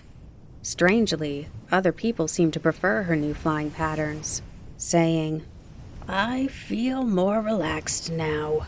When I used to see you flying through the air like a pointy black streak, you looked like a wicked witch from a fairy tale." Kiki thought, "How can people like me more when I'm worse at flying? I guess Mom didn't realize that was a thing." About 10 days after all the broom fuss, the phone for the shop rang. When Kiki picked up, the voice of the artist who had painted Kiki and Gigi burst from the receiver. "It's been so long! How are you? I finally finished your portrait. Come have a look, and afterward, would you mind delivering it to the exhibition venue? I heard you started doing that sort of work. As you know, it's a bit large, but I hope you'll find some way or another." "Yes, of course," Kiki started to say. It would be very tricky to carry something so big, yet flat like a board. If the wind was blowing, it would be even harder. And wasn't she already having broom trouble? Years earlier, not long after Kiki had learned to fly, she delivered an umbrella to her father in a sudden rain. She remembered how scared she felt when a gust of wind popped the umbrella open and her broom spun like a pinwheel. "It's a painting of you, so I'm extra pleased to have you deliver it." The artist seemed certain that Kiki would take the job. "Okay then, I'll figure something out," Kiki answered without a choice. "Great! Now the request is official. Come pick it up tomorrow around noon. I'm excited to show the painting to you, too." The next morning, there wasn't so much as a wisp of cloud in the blue sky. Still, Kiki was worried. A clear sky like this in the morning meant that the winds up high were blowing hard. And by noon, those winds sometimes came lower. "I wonder if I'll be able to carry it all right. It's an important painting." Just then, Kiki remembered the boy from the aviation club. He specifically mentioned he studied a lot about how to fly smoothly. She went straight over to Osano's to borrow the telephone book, looked up the aviation club number, and gave them a call. "Is the boy, the tall, skinny boy from the Witch's Broom Research Group there?" "Skinny? I don't know what to tell you. We're all pretty skinny." "Oh, well, is there someone with scrapes on his forehead? I mean, if he still has them, I guess." "That one. He does. He's definitely still scraped up. His name's Tombo. We always say his glasses make him look like a dragonfly. Oh, here he is. Hold on." A different voice came on the line. "Hello, this is Tombo." "Oh, this is the witch from the other day. My name's Kiki." "Wow, you found our number. Listen, I'm really sorry about what happened. Did I screw up again or something?" "No, that's all over with. Today there's something I was hoping you could help me with. Then Kiki asked the best way to carry a large painting in the wind. You should put it on a leash. I think that's your best bet, Tombo answered right away. What do you mean? Leave it to me. I think I can help. Gosh, thanks. The artist's house is on the edge of the forest in the northern park, practically buried in trees. Do you know which one I'm talking about? I'm headed over there right now. I know the place. It's like a badger's den. Right. Well, see you there. It really does look like a badger's den, she thought. Kiki hung up laughing, then rushed around and prepared to leave. When Kiki and Gigi landed at the edge of the park, Tombo came running up to them with a big paper bag. When the artist saw Kiki, she cheerily brought the painting out of the back room. Oh, Kiki exclaimed, and Gigi purred at the same time. The two of them gazed at a picture of a witch in a black dress and her cat against a dark sky. The black was so radiant and beautiful, Kiki looked down at her dress to check whether it was truly that stunning. Her eyes aren't quite right. Tombo had been quiet, but now he chimed in to complain. What's wrong with them? The painter asked, surprised because she hadn't even noticed him yet. What do you mean, what's wrong? Kiki's eyes are much rounder and prettier. I suppose I could have painted them like that, but I was trying to bring out her witchiness. The artist observed Tombo with confusion on her face. Oh, this is my friend Tombo, Kiki hurriedly introduced him. He came up with a plan to help me carry the painting smoothly. Tombo didn't add anything. He just pursed his lips, took another look at the painting, and got to work. First, he took a bunch of different colored balloons out of his bag. Balloons? Are you going to use those to send it flying? The artist asked nervously, holding the painting down. No, we're going to give it a leash, Tombo said. Still unsmiling, Tombo took a canister out of the bag. He blew up balloon after balloon and attached long strings to them. Then he screwed a bolt into the frame of the painting and attached the balloons. Lastly, he tied a thicker string over the knots. The balloons rose into the air and the painting hung just above the ground. It didn't float away, and it didn't sink. It hovered in perfect balance. The trick is to get the amount of helium gas and the number of balloons right, said Tombo, looking a little proud of himself. Kiki, as you fly, hold this thicker string like you're walking a dog. If the wind tries to blow the picture away, pull on the string. Show it you're in charge. Is he calling my picture a dog? The artist looked at Kiki with concern, but Kiki was staring at Tombo with admiration. She never would have thought of such a solution, and she was grateful that he'd come up with it so easily. I think this'll work, Kiki said. The painting will be a lot lighter this way, and no matter which direction the wind blows, it can move with it. This is a great idea. When Kiki praised him, Tombo finally smiled, flashing his white teeth. And it really was a great idea.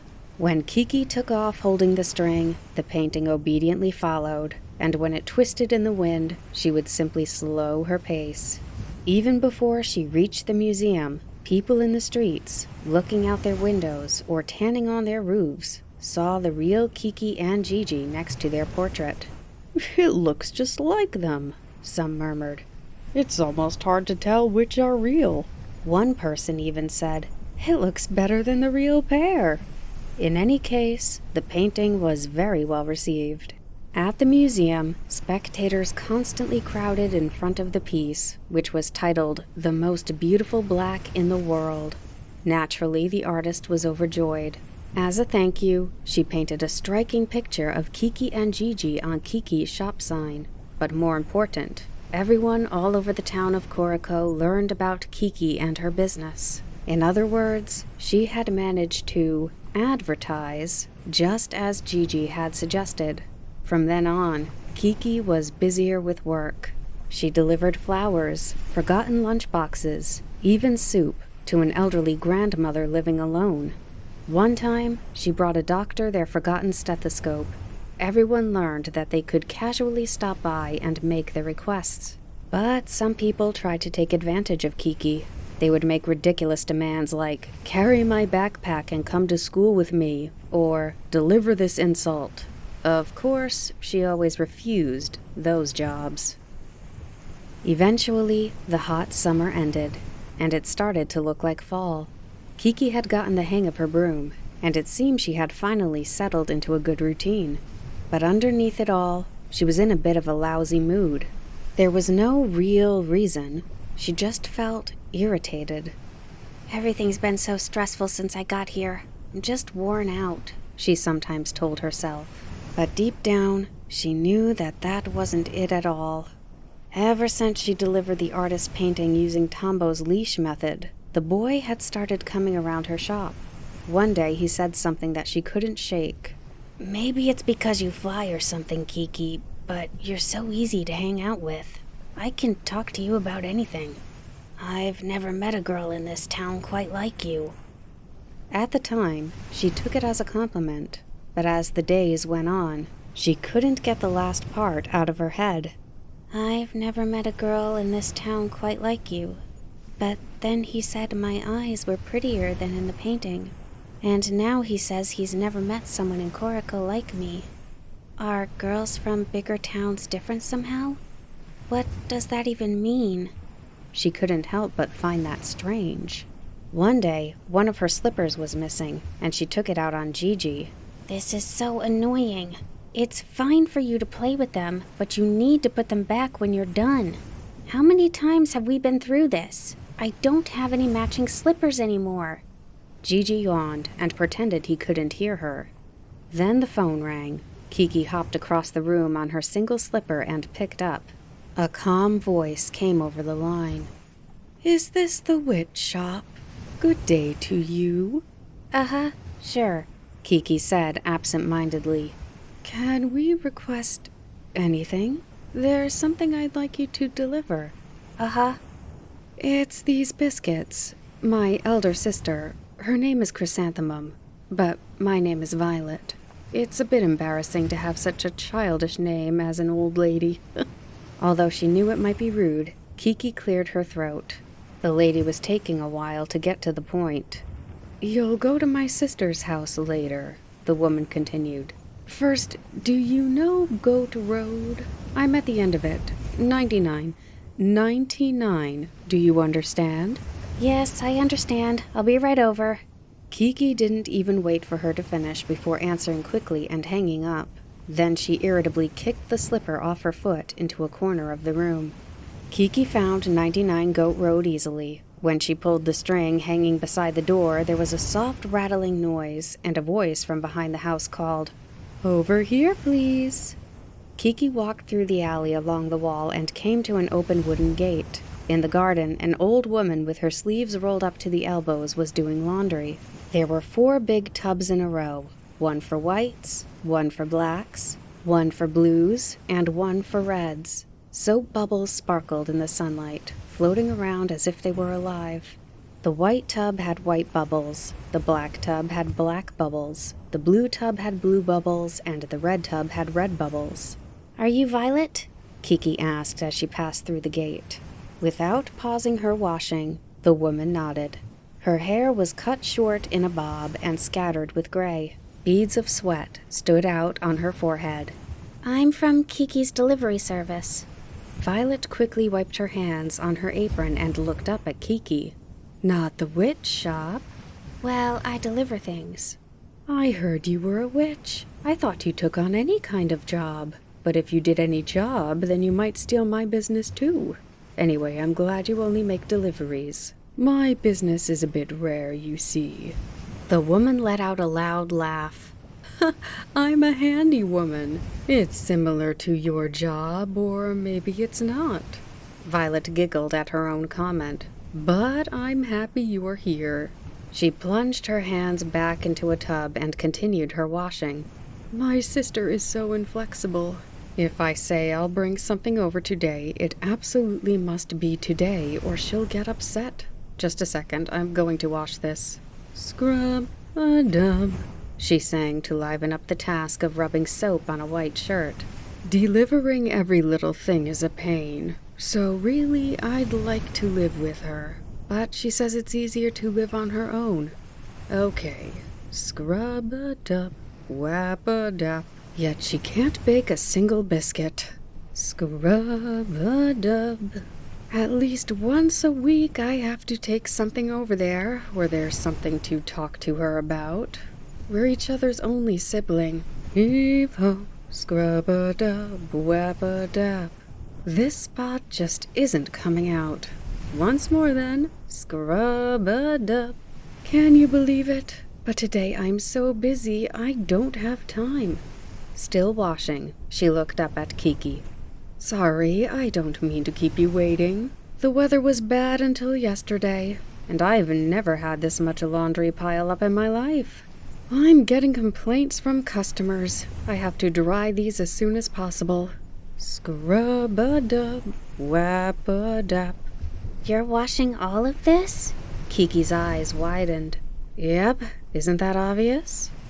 By hand? That's right. I don't have a washing machine, but I take on odd jobs to help people make do, so I have to make do with my hands too. As she talked, they continued their mechanical motions. Kiki watched Violet's quick, skillful work in wonder. She stretched an item along the washboard, ran the soap over it, then rubbed it, scrub-a-dub, against the board. Then she spread the fabric back out, whap-a-dap, to check if it was clean. She sang quietly along to her motions. Scrub-a-dub and whap-a-dap. Scrub-a-dub and whap-a-dap. Bubbles floated continuously up into the sky. In no time, the whites, the blacks, the blues, and the reds had all been washed. Then she drew more water from the hose to rinse everything with the same scrub-a-dub, whap-a-dap motions. Kiki watched in a trance, completely forgetting that she was there to work. Finally, all the clothes had been wrung out and stacked as a mountain of twisted bars in a basket. The whites were on the bottom, then the blacks, then the blues, and the reds. Violet straightened up and put a hand on her back and looked at the sky with a deep breath. Phew, guess it's time to dry them. She brought out some twine and stood there thinking for a moment, holding the end. Then she turned to Kiki, who stood next to her carrying Gigi and her broom. Sorry, but could you hold the end of this for me? I'm going to hang the laundry. There's a lot, so I need a long line. Violet handed Kiki the twine without waiting for an answer. Then she picked a red ribbon off the mountain of laundry and hung it up. We start with the littlest things, she said, again in her sing-song voice, and speedily hung baby socks, a baby skirt, a woman's blouse, and more. With each item, Kiki moved a little farther away. The line grew heavy and began to sag. It's going to touch the ground, Kiki shouted. Oh dear. Can you stand on your tiptoes then? Violet shouted back as she hung up a big red tablecloth. This isn't working. It's going to touch. Kiki held the twine above her head and hopped. Hold it higher, or perhaps you could use your broom and fly with it, Violet said, looking up. Oh, that could work, Kiki said without thinking. Then she mounted her broom and flew as high as the eaves of the house. Violet leaned back over the basket. Next were the blues. We start with the littlest things. A mother's handkerchief, a boy's cap, a father's underwear, a girl's swimsuit, a father's shirt, curtains, and light blue sheets lined up in a row. The line threatened to touch the ground again, so Kiki flew as high as the top of the roof. Violet hung item after item, working up a sweat hanging. Then came the blacks. A father's socks, a boy's pants, a mother's skirt, and a grandmother's dress, lined up all in a row. Then came the whites, a baby's mittens, a bib, underwear, and clothing, more and more, bigger and bigger, a mother's slip, a father's shorts, and finally 5 shirts. Ah, that's it. Violet seemed relieved to be done, and she tied her end of the line to the fence. What should I do with this? Kiki yelled from far above the rooftop, waving her end of the line. Oh dear, What'll we do? When Violet looked up, she threw her hands over her head in surprise. Sorry, you can tie it any old place. But, Kiki shouted back. Up in the sky, there was obviously nowhere to tie the twine. But if she let go, the laundry would have to be done all over again. Kiki gave up with a shrug and pulled the line to tie it around her waist. Wow, it's like we have a big long tail. Gigi leaned over the broom's brush and looked at the long line of clothes that waved like flags. How pretty! They're like the flags at field day. Violet hopped around below and clapped her hands. People walking past looked up in surprise. A string of kites! A string of kites! A bunch of kids gathered around cheering. This is no joke! Kiki tried to frown, but she couldn't fight the smile underneath. Well, I guess I have no choice but to hurry up and dry these. Kiki began to fly, leisurely circling far above Violet. Each time the wind gusted against her, her unpleasant feelings from earlier slipped further away. Scrub-a-dub and wab-a-dab. She tried to sing the tune she had heard from Violet earlier, and when she did, the sounds of the laundry in the wind accompanied her. Wab-a-dab, flap-a-flap, wab-a-dab, flap-a-flap. The sun in the clear autumn sky quickly dried the laundry. Soon the sounds changed from wap-flap, wap-flap to flutter-flutter. Thank you, Violet called from below. Then she tugged the line. One by one, she removed the items, and as Violet went, Kiki gradually came down too. By the time the whites, blacks, blues, and reds made a fluffy mountain in the basket, Kiki finally reached the ground. Violet ran over to her. I can't believe they dried so fast. You were a huge help. I wouldn't expect any less from a handy woman, Kiki said with a smile. You sure gave me an odd job. As a laundry pole. Violet shrugged her shoulders. Yes, that's right. This is how we make do. If we manage, then we're happy. If we don't, then we're not, she said in her sing-song voice and carried the basket of clean laundry into the house. When Kiki followed her inside, she found all sorts of curious things. For starters, the door was split in two, so one could open it for just their face or just their feet.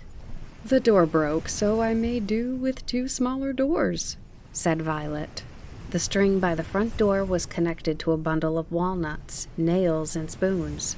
She pointed to it with a smile. This is my homemade bell. When you pulled the string before, didn't it make a nice sound? As Kiki was admiring the bell, she noticed a single boot with a tall, fluffy grass growing out of it.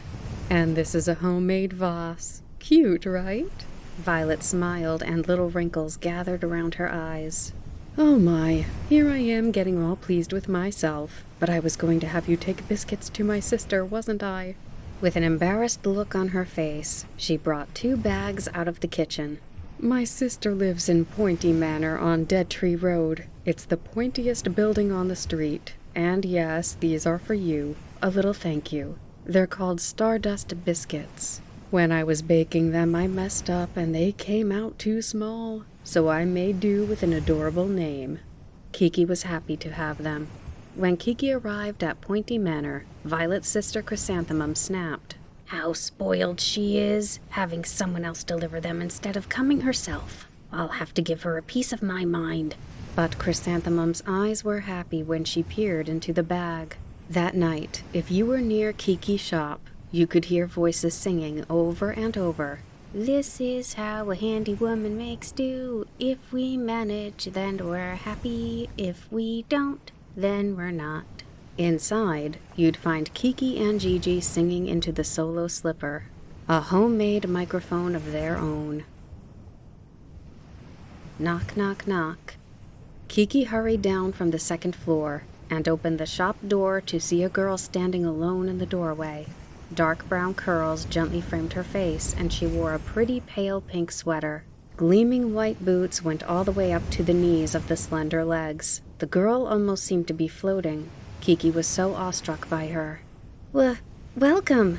Kiki was excited and could hardly speak. This was the first time she had a customer around the same age as her. When the girl saw Kiki, she inhaled sharply, lowered her eyes, and stumbled over her words. Do you need something delivered? Kiki said, having composed herself a bit. I heard that this shop can deliver anything. Are you the delivery woman? The girl's tense face smiled and she cocked her head. Yes, and I do a thorough job. No need to worry. I see. The girl nodded, her dark eyes flashing, and she seemed to purposely, slowly bat her eyelashes. I want you to deliver something for me, but it's a secret. A secret? Kiki asked, furrowing her brow. Oh, it's nothing bad. The girl lifted her chin and looked down at Kiki. Then she leaned on the doorframe with one hand. A silver brooch sparkled at the collar of her sweater. I want you to deliver a present to a boy named I. It's his birthday today. He's turning 14. Cool, right? The girl spoke so proudly, one would think she had come up with the idea of his birthday herself. What's so cool? Kiki thought, confused. The girl continued. But I don't want him to know the present is from me. Why not? Why not? Well, I have known each other since we were little. He still only thinks of me as a kid, even though I'm 13 now. But you want to keep this a secret? I don't get it. The girl looked up at Kiki and cracked a smile. You don't understand how I feel? Kiki was even more confused. Wait, this present isn't something weird, is it? Will a frog jump out when he opens it? I don't accept those kind of prank jobs. The girl laughed again, this time a little smugly. I heard you were a witch, but you don't know anything, do you? Is that what you'd do if you had a crush on someone? Excuse me? Kiki said, glaring at the girl. The girl pushed her hair back with a bored look on her face and reached into her pocket. I used all my allowance to buy matching fountain pens for I and me. Look, she said, showing off a silver pen in her hand. At the same time, she flipped the collar of her sweater to reveal an identical one stuck through it from the inside. What Kiki had thought was a silver brooch was the clip of a similar pen. Carrying matching items like this is the latest trend.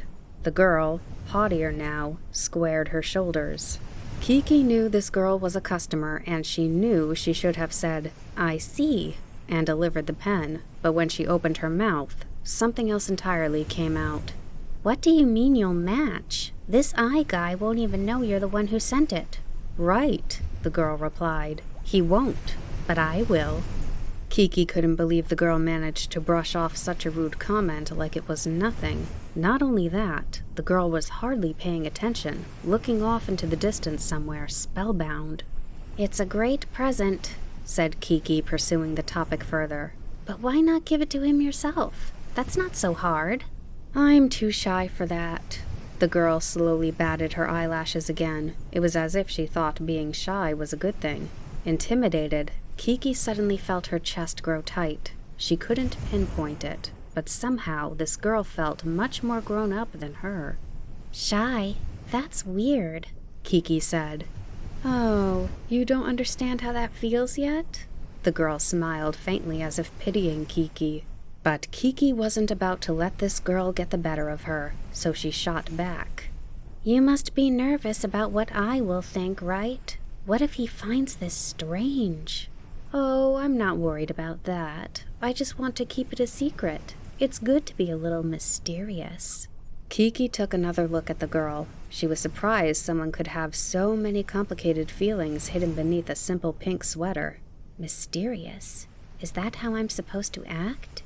Maybe there's something wrong with me. Suddenly, she remembered Tombo's comment again. I've never met a girl in this town quite like you. The girl in front of her continued talking. Besides, once I knows one half of something, he'll just have to find out the other. So I'm going to send him on a hunt. To you, the sender of the present. Exactly. But what if he doesn't go looking for you? That won't happen. He'll definitely look. She seemed quite confident on that point. All right. I just have to deliver the pen? Kiki had the feeling this conversation might go on forever, and she wanted to end it. Please, and this along with it. The girl fished around in her pocket and took out a small yellow envelope. A letter?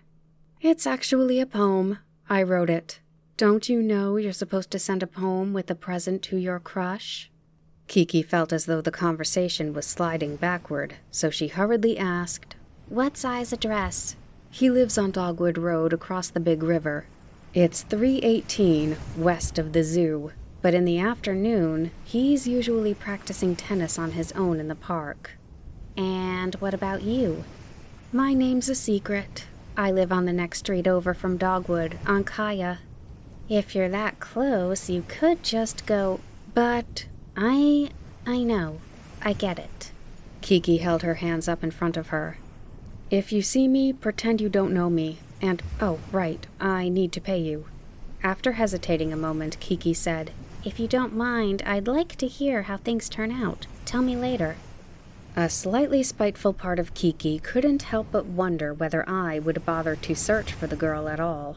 You mean whether I tries to find me? So nosy. But sure, I'll tell you, the girl said, still self-assured.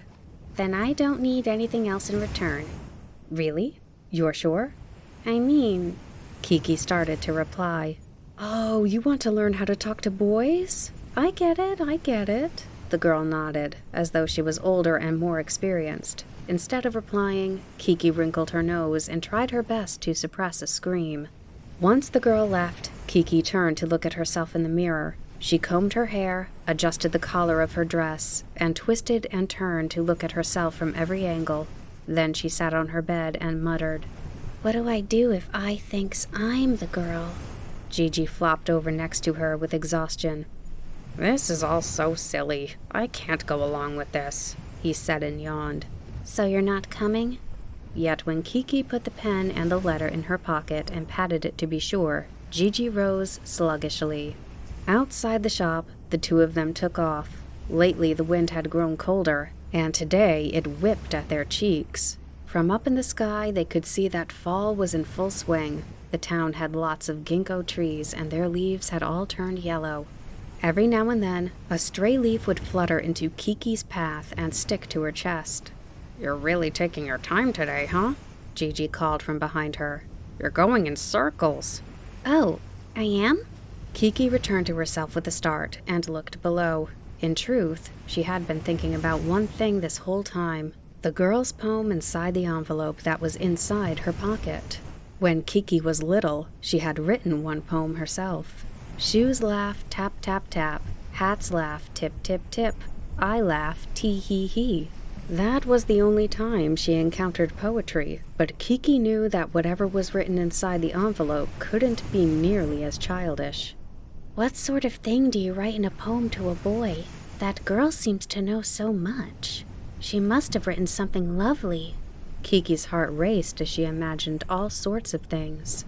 The more she told herself she couldn't look, the more the thought of the envelope occupied her mind. Gigi, I want to rest for a minute. I'm going to land on the bank. We just took off. But it's fall, Kiki answered, knowing that was hardly a reason. Still, she began her descent, soaring in a big arc like a bird. Eventually, she touched down in a park that ran along the river. There was no one around, and the swings swayed on their own in the wind. Beyond them, the river flowed by with occasional whitecaps. Gigi, if you want to go play somewhere for a little while, you can. Kiki leaned her broom against a ginkgo tree, shedding its yellow leaves, and then sat by the leaf-carpeted roots. It's okay. I'll stay here. I'm cold. Fall can be over with already. Oh, Gigi, Kiki smiled tightly. Why don't you go take a walk?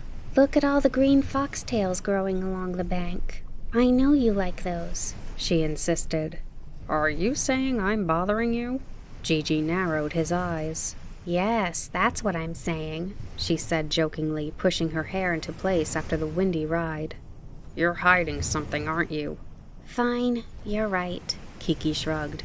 But it's not as if I'm going to break it or lose it or get it all dirty. It's just for a second, just a peek.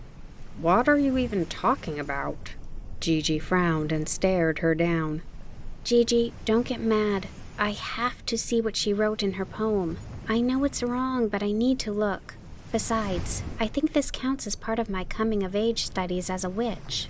Kiki watched, waiting for his reaction. I don't see why you need all the complicated explanations. Just read it. It's that pretentious pink sweater girl's, right?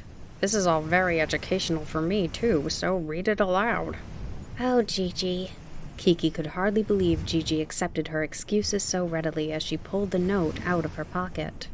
The picture of a bouquet of flowers on the front of the yellow envelope seemed to swell off the paper. I hope it's easy to open. When she lifted the edge of the envelope, the glue came unstuck with a dry pop. Inside, a piece of paper with the same flower pattern was folded in half. The poem was written in cute curly letters. Kiki sat the letter in her lap and quietly began to read. Happy birthday, I wish I could say, but for some reason, I shy away. Happy birthday, I want to look into your eyes as I tell you, but for some reason I shy away. I want to give you a present from my hands to yours, but for some reason I shy away. My heart celebrates you, but still, I shy away. She's really shying away a lot, huh? Like a scaredy cat, Gigi said, upon rereading the letter in Kiki's lap. I wonder if she really wrote it.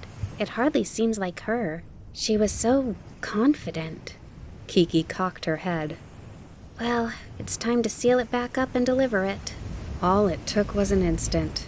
Kiki held the envelope with one hand, but just as she reached for the letter with her other, a gust of wind blew across her lap, and the piece of paper slipped through her fingers and into the air. Kiki raced after it, but every time she tried to catch the letter, it fluttered among the falling ginkgo leaves and whooshed on, teasing her. Your broom! Your broom! Hurry and get on your broom! Gigi shouted in a panic. Kiki doubled back for it, but tripped on a root and went sprawling. Oh no!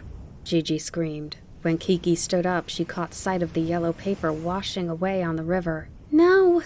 Her voice carried after it, but her legs weren't fast enough. By the time she reached the riverbank, the rushing water had taken the paper out of sight. What'll I do? Kiki stood there dumbfounded. This time it's not my fault, Gigi said from behind her. I guess this is punishment for peeking at someone's letter. Kiki's shoulders slumped. All I can do is apologize. You could deliver the poem aloud instead.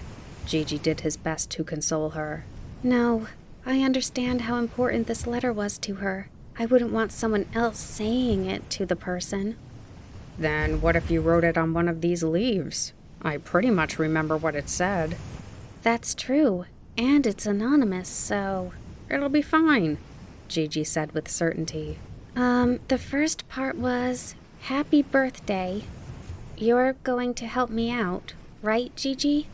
Kiki looked around, picked up a big ginkgo leaf, and sat back down under the tree. Then she took the pen out of her pocket, removed the cap, and began to write. After the happy birthday part, it was, I want to say it to you. Yeah, and then it was, but recently I shy away. Oh my goodness, it's not recently, it's for some reason. And then, I want to stare into your eyes. And then shying away again. She's not very good at this, is she? Gigi interjected. She says the same thing over and over again. Really? I thought it was pretty good when we read it before. Anyway, the next thing was about the present. The pen, right? Kiki looked at the pen in her hand. This really is easy to write with, so something like matching presents, silver pens, and... Thinking, Gigi looked up at the sky and said to Kiki, It didn't say silver in there. But I already wrote it. It is silver, so it's fine. Next is, from my hands to yours. I like that part, so I remember it pretty well. And then, shying away again. Or does she shy away again? That many times? No, I remember it was, for some reason, it feels like hide and seek. Oh, you're right, Gigi. I remember the end clearly. It was... My heart celebrates you, but I still play hide and seek. Phew, I'm glad we figured that out. Kiki sighed. Let me see, said Gigi, peeking at the leaf. Nicely done. He smiled. They read over the recovered poem. Happy birthday, I want to say, but for some reason I shy away. Happy birthday, I want to stare into your eyes, but for some reason I shy away. Matching presents, silver pens, from my hands to yours, but for some reason it feels like hide and seek. My heart celebrates you, but I still play hide and seek. Kiki and Gigi took off. They crossed the big river and dodged around the tall buildings, and when they saw the crowd at the zoo, they began a slow descent. She fixed her eyes on the park that sat partway down Dogwood Road. On the withered grass, a lone boy was hitting a tennis ball against a wall. That's him. Kiki quickly angled the handle of her broom down. Your eye, right? Kiki asked, approaching him after landing in the corner of the park. Happy birthday. Huh? To me? Do I know you? His dark eyes watched her curiously. You're 14 now, right? The girl who sent me is a secret admirer. I'm just the messenger, she teased with a smile. A girl? Who? Wouldn't you like to know? She lives in this town, and here's a present from her. Kiki took the pen and envelope out of her pocket. Cool, it's shiny. Looks like a rocket. The boy lifted the pen up to his eye level and turned it around a few times before hanging it over the edge of his collar and patting it. Wow, you really do match now, Kiki reacted with a shout, pointing at the boy's collar. Is the name in the letter? The boy started to open the envelope. With a sickening feeling, Kiki remembered the leaf inside. Who knows? Well, I'll be going now, she spouted before turning and hurriedly walking off. Hey! The boy's voice called after her. Who is it? Tell me. Kiki shook her head without turning around. I promised I wouldn't, she shouted back. So I guess she was right. He does want to know. In her head, Kiki could almost picture the girl's happy face. 3 days later, the secret admirer came rushing into Kiki's shop like a leaf on a gust of wind. Remembering she had lost the letter, Kiki hung her head instinctively, but the girl asked in a sing-song voice, Miss Witch? She sweetly twisted one of her feet back and forth. Her white boots gleamed. I found me. He asked if the present was from me. Oh, good, Kiki answered cheerfully. But something was weird. He told me I really put some thought into that leaf, and said it was a great idea. Isn't that odd? Did a leaf somehow get in there when you were flying? I guess it doesn't matter. He knew it was from me because of the pen, not the leaf. You know, because I have the same one. The girl pointed to the collar and grinned. Seeing how happy she was, all of Kiki's tension melted away as if it had never existed. Feeling lighter, she braced herself and said, To tell the truth. And at the same time the girl said, I have a confession to make. Huh? They looked at each other. You go first, Miss Witch, the girl said. I did something horrible. Kiki looked down and told the girl how she'd read the letter, how it blew away, and how she wrote the poem on a leaf and delivered it to I. Wow, the girl said, a bit disappointed. I'm sorry, but I think I remembered the poem right. When you came into the shop, you seemed to know everything. I really wanted to know what kind of poem you would write, so I couldn't help myself. I hope you can forgive me. What you thought about me, I felt the same way about you, the girl said. I didn't really think I would come looking for me. If I told him my name, I thought he wouldn't even care. But when I came here, you were so confident and seemed so much smarter than me, even though we're the same age. So I was determined to prove myself. I'm sorry. I think we have much more in common than I first thought, Miss Witch. I bet we would get along. The girl smiled, batting eyelashes as before. Kiki smiled back at her and said in mock seriousness, I may be a witch, but you can call me Kiki. The girl giggled, then dropped her voice to mimic Kiki and said, I'm a normal girl, but I suppose my name is no longer a secret. You can call me Mimi. Fall was more than halfway through, and cold winds continued to blow every day. The withered brown trees lining the streets had long lost all their leaves, and the dried-up town of Koriko gleamed clear and bright outside the window of Kiki's shop. As the wind blew between the concrete buildings, it cut sharp like a knife, then stopped suddenly before whipping up again. And with each gust, Kiki's humbly constructed shop creaked and shook. I wonder if they already had their first snow back home. Listening to the wind, Kiki remembered what the beginning of winter was like in her hometown. One day it would suddenly grow cold, and when you looked out the window, the mountains beyond the northern forest would be obscured behind white, as if a lace handkerchief had been draped over them. That whiteness would come down, down, closer and closer until it covered the entire town. Back home, the sign of winter was the white of the snow, not the sound of the wind. On the first winter day after Kiki had learned to fly, Kokiri took her out and said, "Everywhere you look is white, right?" She continued explaining the dangers of the snow-covered roofs around town. "Sometimes the sun's reflection is so dazzling it hurts your eyes, so be careful when you're flying. What might look like a bean cake could be the roof of the fire watch tower, and what appears to be a staircase might be the roof of the library. That rectangular shape over there is actually the roof of the gymnasium." Witches are supposedly pretty tough against chilly weather, but the cold in this town seems to go right through me, Kiki murmured, pulling her collar up as she sat at the front of her shop.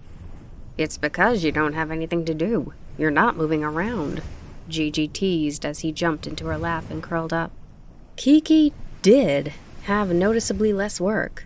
Perhaps people didn't pay as much attention to details when it was cold, or they tried to avoid doing anything that wasn't absolutely necessary. At times like this, I just want to wrap up in a blanket, drink something warm, like saffron tea, and talk with Mom. Remembering the relaxing smell of the yellow drink, she missed her mother. I wonder when's the best time to plant saffron, Kiki murmured to no one in particular. She regretted not learning how to grow the herbs Kokiri made every year.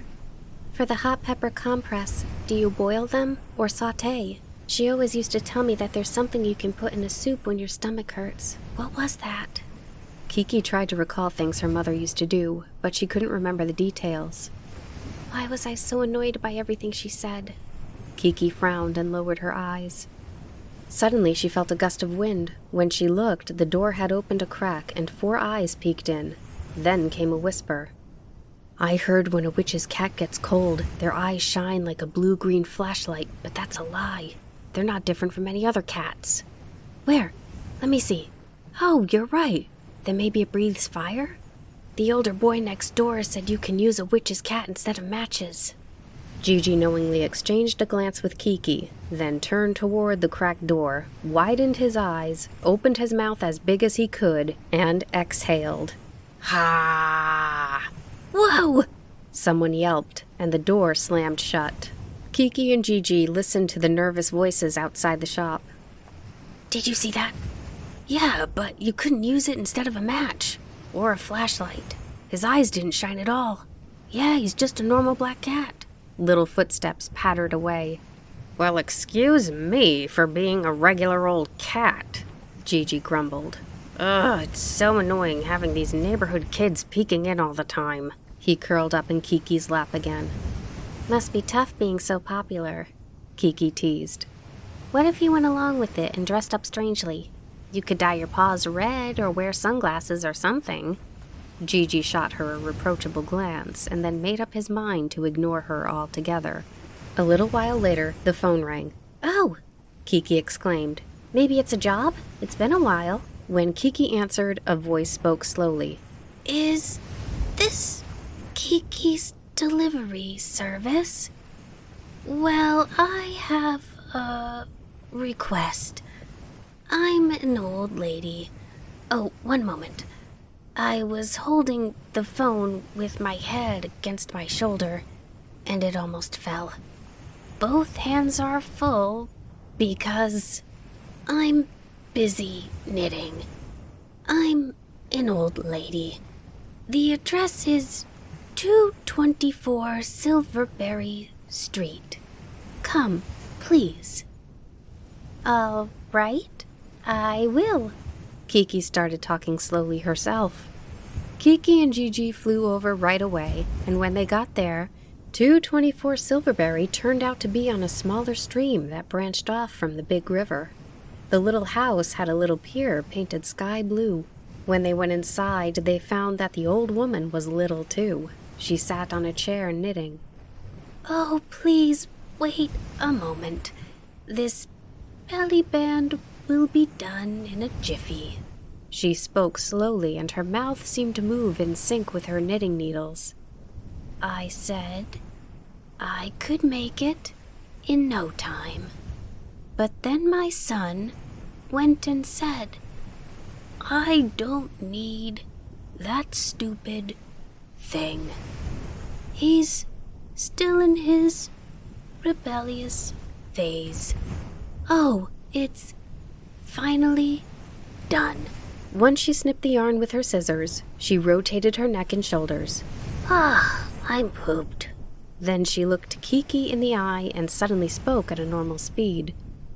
By the way, Miss Delivery Girl, how's your stomach? Oh, I just ate, so I'm not hungry.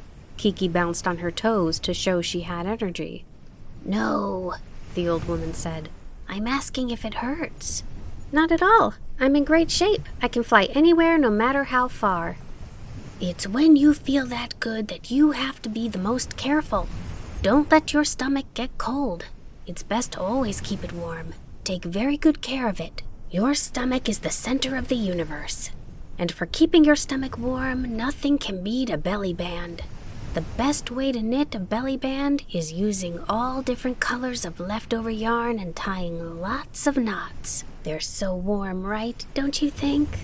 The woman nodded in satisfaction without waiting for Kiki's reply, and then looked at Gigi, who sat at Kiki's feet. Oh, and what about you? Gigi answered with a rumbling noise in the back of his throat. Oh no, that sound is proof your stomach's chilly. I wonder if I have a belly band somewhere around here that will fit you. The old lady looked around. Surprisingly, every object in the house was wearing a woolen belly band. The phone, the coffee cups, the pots, the medicine bottles, the kettle, the thermos, the tea caddy, her boots, the potted plants, her walking stick. Oh yes, that one'll work. The woman stood up and removed the thermos belly band. A magic bottle that keeps soup hot and a magic cat, same thing. Plus, this belly band is a magic belly band too.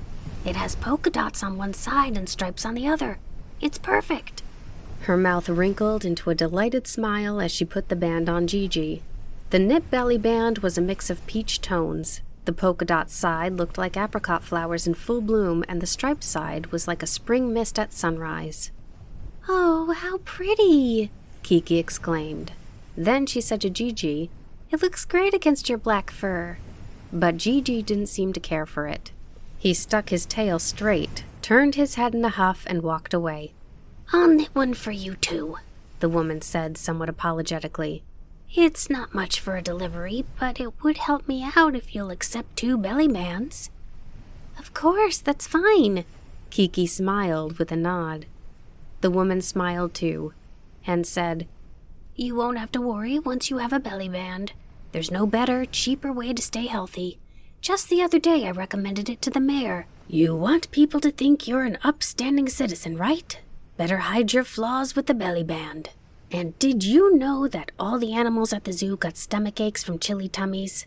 I even recommended they give them belly bands. But the zookeepers are like my son. They never listen to me. Still, I don't care what they say this year. I'm knitting a bunch and taking them over there. The old woman had beads of sweat on her little face. Oh, I see. Kiki pointed at the pretty belly band the lady had just finished knitting. You must want me to deliver the elephant's belly band. It had blue and white stripes that looked like a mix of clouds and sky, and it struck her as awfully big. No, this is for my son. He's a putt-putt boat captain. And he left early this morning saying he had something very special to ship. You know the Morimo Peninsula, all the way at the edge of Koroko Bay? Over there. And the precious cargo, well, it's fancy wine and bottles so big you need both arms to carry them. And supposedly, if you don't take extra care when transporting them, the wine will go bad all at once. Kerbam! Do flavors really make sounds like kerbam? I've never heard one like that before. The old woman twisted her lips in thought and then continued. Morimo Peninsula has 2 mountains, right? I guess that's why they thought it would be less rocky over the water. But the sea has mountains called waves, and far more than 2. I wonder if they'll be all right. The old woman paused for a breath but didn't wait for Kiki to reply before starting up again. This is where the request for you comes in. My son's boat is a white boat called Tay-Tay. Lately she's gotten old, like me, and instead of saying putt-putt like a normal boat, she steams and says, Phuket, Phuket, like she's yawning. And to make sure the mission goes well, I want to give my son this belly band. I told him so he should know to look for you. Search for them along the big river. They should be easy to spot. If he would just listen to me, we wouldn't have to go through this, but... She shrugged with a sigh. Kiki accepted the giant belly band, but cocked her head. Just how big is this son of hers? His mom is so little. Then the old woman said, If my son starts complaining again, you go ahead and put the band on for him. If it's too big, you can pinch it together. If it's too small, you can stretch it out. Either way, it'll be fine. Kiki was a bit confused, but she smiled anyway. Okay, understood. She slung the huge belly band over her shoulders like a cape and took off. This is so warm, Kiki said, flying with the belly band around her. It's a great idea. Gigi mumbled. I've got a respectable coat of fur. If you put wool over it, I end up a sheep cat. But you can't say no to your elders. Still, the peachy colors of his small belly band were pretty, so he didn't seem that upset. It looks good on you, Kiki said. Maybe this can count as dressing up strangely as you suggested, he said, reaching back to her earlier teasing. Where the big river met the sea, there was a bay. 2 large passenger ships were at the wharf, and another was being pushed into anchor by a tugboat. Countless smaller boats sailed around the area. Weet, weet, weet. Kiki heard a whistle blow some sort of signal. Out ahead and to her left, the Morimo Peninsula extended in the shape of a woman's lips. From high up in the sky, everything seemed to be moving so slowly that Kiki grew impatient. She periodically stopped to hover and look for a boat named Tay-Tay. When she couldn't find it in the port, she went farther out to sea. The wind began to blow stronger, whipping up from below. The number of boats fell off suddenly, so there was only a sprinkling here and there. In the distance, she saw what looked like a putt-putt boat. When she got closer, she heard the yawn like, Phuket, Phuket, coming out of the smokestack along with the steam.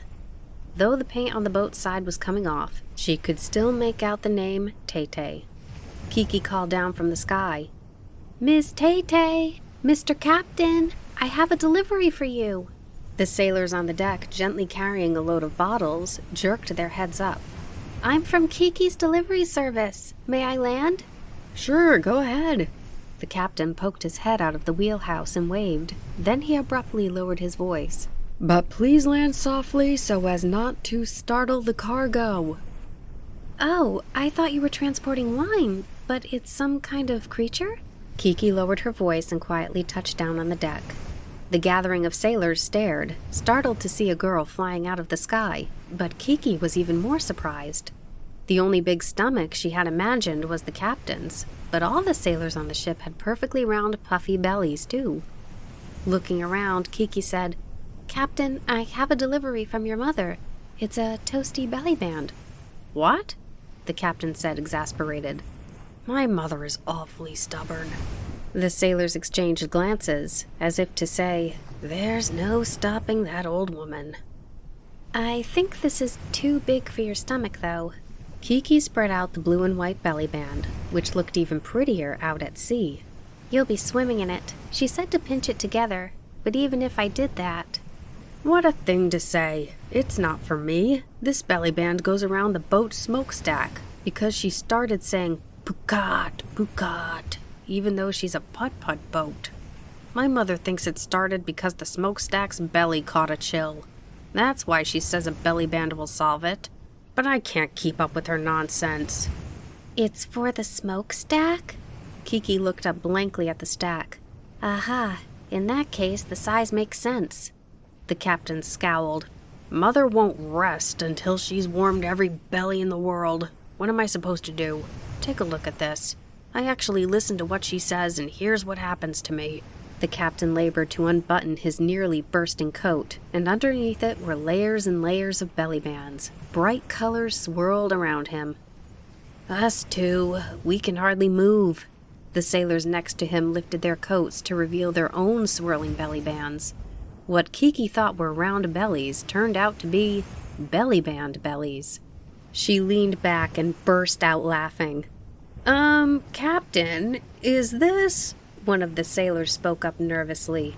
You're the Kiki's delivery service that gets buzzed about in town, right? That's me, Kiki nodded. Then maybe we should make a request. Rumor has it you deliver anything. Could you carry this whole boat? There aren't any pesky waves up in the sky. Excuse me, what? Kiki couldn't believe her ears. The whole boat? That's impossible. Why would you ask me to do that? It's because of this cargo, the captain said. It's fine wine, so it needs to be transported with care. We aren't going far, so I thought it would be fine to keep the bottles on the deck. But that was a mistake. They end up banging together, which will ruin the wine's flavor. I've got all my men trying to hold them steady as best they can, but it's a tough job. Once he mentioned it, Kiki noticed the bottles on the deck were rattling against each other, creating little bubbles in the wine. What if you let them go instead? Then they'd just roll all over the place. Do you think it'd be too hard to fly with the boat? Kiki's eyes roamed around the ship deck anxiously. The sign at her shop said she could deliver anything. It wouldn't do to break that promise. But no matter how much a boat yawned, pukat, pukat, it was still a boat. She couldn't simply pick it up and carry it. Well, the idea is that the bottles can't bump into each other, right? Kiki looked back and forth between the sailors' puffy stomachs and the bottles that were puffed in the same way. Yes, that's right. It seems simple, but on a boat it's hard. Then I might have an idea. We can solve two problems at once. What's your idea? The captain and his sailors all leaned in. But you'll need to go against your mother's advice. Kiki eyed the captain. Let's have my mother look the other way. The captain grinned and shrugged. In that case, Kiki said, raising her voice, what if you all took off your belly bands and put them around the bottles? Then you'll be able to move around better. Plus the bottles won't bang together and the wine won't go bad. Oh, I see. The captain began to take off his belly bands at once. He pulled them down around his feet, and his round stomach disappeared. The sailors weren't about to be left out, so they began removing theirs too. In no time, there was a mountain of multicolored belly bands on the deck, and next to it, a group of slimmed-down sailors. They carefully dressed each bottle in a belly band. Now the bottles were lined up on the deck with multicolored belly bands. The rattling noises ceased. Aha! Everyone nodded, relieved. Well, I'll be going, Kiki began as she mounted her broom with Gigi.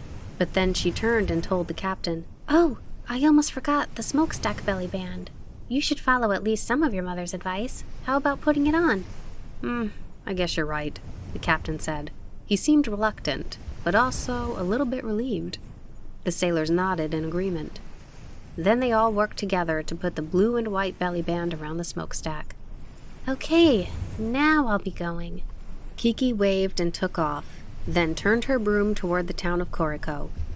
Behind her, she could hear the sound of the boat, and maybe it was her imagination, but she thought it sounded less like pukat, pukat, and more like put, put. The next day, Kiki saw something surprising in the newspaper. An article said the entire crew of the Tay-Tay had caught tummy chills. Below that was another item. A liquor shop on the Moromo Peninsula has begun selling bottles of wine with beautiful woolen wraps. Both the wine's flavor and the bottle's looks are worthy of attention. It's a bit expensive, though. A week went by, and Gigi hadn't taken off the belly band the old woman had given him. On the contrary, he flicked it with his tail to keep it clean. Kiki suspected it had something to do with the town person murmuring, That witch's cat is different from normal cats. He must be keeping his magic warm. And about another week later, Kiki received word from the old woman that her belly band was finished. When she went to pick it up, the woman gave her a belly band knit with so many colors it looked like the inside of a jar of hard candies. "You always wear black clothes," the woman said, "so at least enjoy a bright belly band." But Kiki had one final request. "Ma'am, could you please teach me to knit? I want to learn different skills." "Yes, that's no trouble at all." The old woman smiled at Kiki. "What do you want to knit?" "Something for my mom and dad." "Belly bands, of course. That's a wonderful idea." It was New Year's Eve in Koriko. In another 4 hours, the current year would be over. Every house seemed ready. All the windows were shiny clean, and an orange glow spilled out onto the street from people's homes. Kiki's heart ached. Back home, New Year's Eve was always a time for her family to enjoy together. But this year, it was just her and Gigi, and she couldn't return home to celebrate her coming of age until a full year had passed. In Kiki's hometown, it was a New Year's Eve tradition to eat big meatballs simmered with tomatoes. So, Kiki pulled herself together and got to work. She made meatballs as big as apples and simmered them with boiled tomatoes she had saved from the summer, remembering how her mother used to do it. At home, everyone would eat and share their memories of the past year. When the clock struck midnight, they would hug the person next to them and say, "It was a good year for both of us, wasn't it?" "Hey, Gigi," Kiki said, shaking salt and pepper over the pot. "This year it's just us two, but let's eat meatballs, and when the clock strikes midnight, let's do the usual New Year's greeting, okay?" "Sure, that sounds fine. Even if the new year ends like this, we'll be all right. Depending on your perspective, it was a pretty good one." Gigi reached out his front paws and stretched. "It's New Year's Eve, but something seems off," Kiki thought. She cocked her head as she tasted the sauce. The streets were noisier than usual. People seemed to be gathering outside. "But now's the time to be around the table at home, not out around town." "Hello?" Osano opened the door to the shop and came in carrying her daughter. The baby was much bigger now and was able to kick her legs. "Listen, can you hear it?" Osano said in a sing-song voice. Kiki looked at Osano blankly for a moment. Perplexed, she asked, "Listen? To what?" This time, it was Osano who stared blankly at Kiki. "Ah, that's right." She shook her head, realizing her mistake. "You don't know how this town celebrates New Year's, do you? I should have told you. Look, see that clock?" She pointed out the window at the hazy clock tower in the distance. "I don't know who built it, but that tall clock over by the town hall, if you look at it wanting to know the time, it's usually hidden behind the clouds. And even if it isn't, it hurts to crane your neck, so no one really looks at it much. But it does serve an important purpose once a year, on New Year's Eve. That clock only rings on New Year's Eve, and only at midnight. It chimes 12 times. Bong, bong. And the entire town runs. We start by the clock and do a big loop around town. In other words, we kick off the new year with a running start. We've had this important ritual every year since the clock tower was built. And at some point, since we're all trying to make sure we don't miss the bells, our New Year's greeting ended up being, 'Listen, can you hear it?'" "So that's why the streets are so busy," Kiki said, finally understanding. "Yes, naturally. The early birds left their houses a long time ago and are already out mingling and waiting together." "In that case, is it okay for me to run too?" Kiki asked, leaning in. "Of course, but no flying." "I would never cheat like that." "My plan is to run alongside my husband with the baby on my back. You can come with us." As soon as Osano left, Kiki lifted her skirt and began stretching her legs and stamping her feet. Even Gigi shook his legs out one at a time, warming up. 2 hours later, the young mayor of Koriko, finished with all his work for the year, sat at his desk, stretching. After being elected at the beginning of the year, everything had gone well, and, despite being so young, the townspeople held him in high esteem for his performance. On this night, the last of the year, he was more enthusiastic than ever. He was determined to lead the way in the New Year's race and prove himself as even more reliable to the townspeople. 1, 2, 1, 2. He lifted his hands above his head. 3, 4, 3, 4. He stamped his feet. Then he opened his window, looked down at the town, and shouted the New Year's greeting at the top of his lungs. "Listen! Can you hear it?" In that moment, he was so shocked he nearly slipped through the window. His office was the very top of the town hall, so with the window open, he could usually hear the faint sound of the clock far above in its tower, even if it was cloudy or raining. But instead of the usual orderly ticking, it seemed to almost be yawning. Tick, tock, ick, ock, pick, pock. The mayor leaned out the window and looked up at the clock in a panic. Then the clock offered a final k, and stopped. It was 10:36. There was only an hour and 24 minutes until the clock's once-a-year job at midnight. The mayor leaped for the phone and called the clockmaker who had cared for the tower for generations. The clock tower stopped.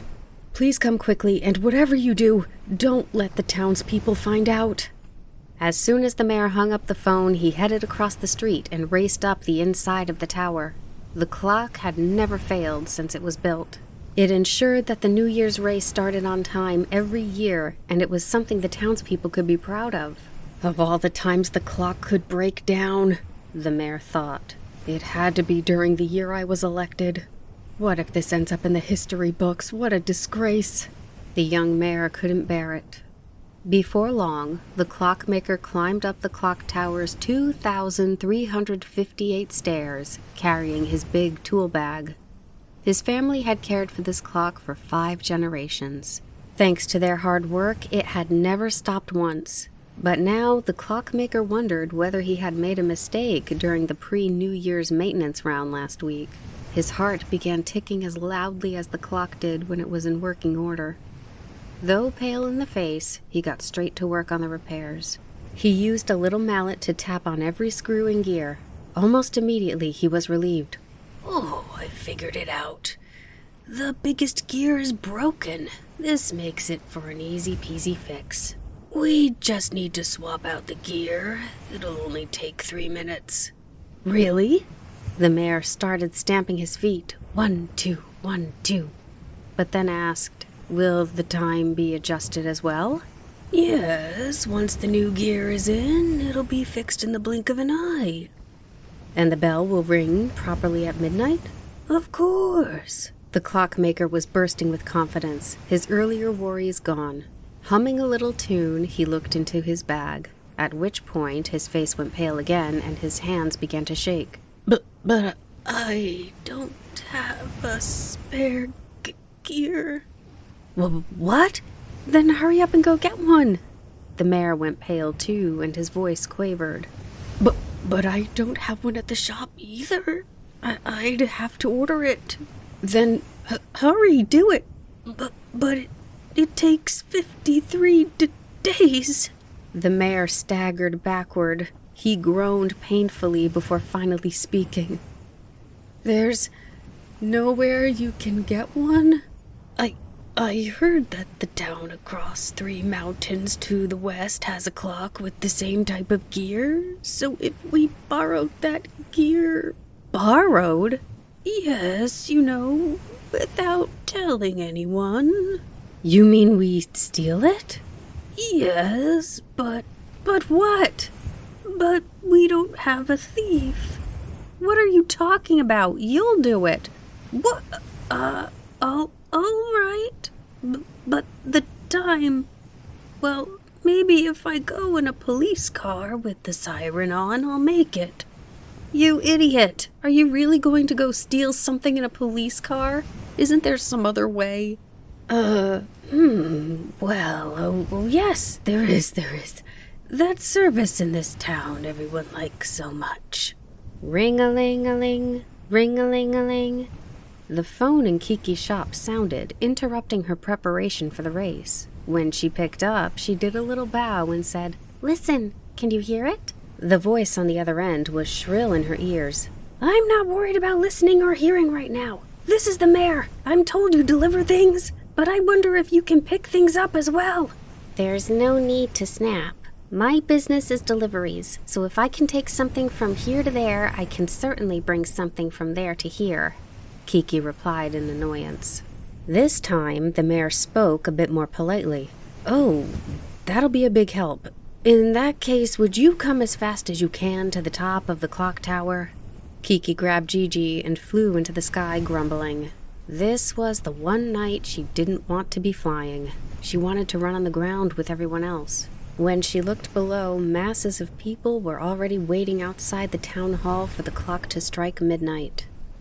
"To leap straight into business," the mayor said hurriedly the moment she arrived. "The biggest gear in this clock is broken. Do you think you could go to the town across 3 mountains to the west and, well, swipe one as soon as possible, if you please?" "Swipe?" Kiki's eyes grew wide. The mayor slumped his shoulders and said in a low voice, "In other words, I mean, to just borrow their gear in secret for a little while so the bell can ring at midnight." "You mean steal it?" "Shh. That's not a very nice way to put it. We only want to borrow it. We'll give it back after." "If that's all, then couldn't we just ring the bell? The clock is so high up and no one can see it very well anyhow." But the clockmaker replied regretfully, "It was made so the bell won't ring unless the hands move to the 12 o'clock position, as troublesome as that is." "Then what if you just clap your hands to announce the midnight hour, Mayor?" "That's no good." He shook his head firmly. "We can't simply change such a long-standing tradition. If we do that, who knows what could happen? People might twist their ankles or break out in hives. I'm begging, won't you please go? We're running out of time," the mayor said, his face blushing red and going pale in turn. Then he furrowed his eyebrows and practically sobbed as he looked at Kiki. "This guy," thought Kiki, pursing her lips. The next moment she flew off without a word. When Kiki flew west of Koriko and over the 3 mountains in a neat row, she found a town whose lights looked like a diamond necklace laid along the valley. "Hey, Kiki, are you sure this is a good idea?" Gigi asked, clinging to her back. "We're not gonna get caught?" "We don't know unless we try. Maybe if we explain the situation, they'll actually let us borrow it for a little while," Kiki replied, mostly to convince herself. The town was tiny, so she spotted the clock tower right away. She landed on the top and crouched to avoid being spotted. Looking down, she was surprised to see a group of people waiting in the square below, just like in Koriko. On top of that, they all seemed to be watching the clock. Kiki quietly made her way down the roof and landed on the ground. The people were chatting excitedly, but while they did, they all stretched and bent the fingers in their right hand. "In this town, do they exercise their fingers instead of their legs?" Just then, an older man next to her smiled and said in a sing-song voice, "At midnight, don't forget." It sounded just like Koriko's New Year greeting, "Listen, can you hear it?" "What is everyone gathered here for?" Kiki asked. "What? You don't know? At midnight, we pinky promise to have a good new year. That's been the tradition in this town for ages." He held up his pinky finger with a smile. "Get ready, it's almost time. And, oh, I see you're carrying a broom. Still working on your New Year cleaning? Better hurry," he said playfully, pushing her shoulder. Stumbling slightly, Kiki made her way through the crowd and told Gigi, "Let's go back." "What about the gear?" Gigi looked up at her anxious. "Never mind that, let's just go," she said bluntly. "But we were only going to borrow it for a little while. You're not going to ask?" "No, how could I?" Kiki said sadly. "If I borrowed the gear, this clock wouldn't strike 12. Then the people of this town wouldn't be able to make their pinky promises. What if everyone ends up fighting for the rest of the year because of me?" "But Koriko is in trouble too. What'll we do?" "I'll try to think of something." Kiki took off from the shadows and zoomed into the sky. When she returned to the clock tower in Koriko, the mayor and the clockmaker practically pounced on her. "How did it go?" "Hurry, the gear." Kiki showed her empty hands. "I don't have it, but don't worry. I'll make it happen. You two go wait down below." "But..." The pair just looked at her and didn't budge. "I'm telling you it'll be all right. I'm a witch. I can handle it." Kiki declared. After herding the men toward the stairs, she spread her arms and took a deep breath. "Okay, Gigi," she said. "Help me out.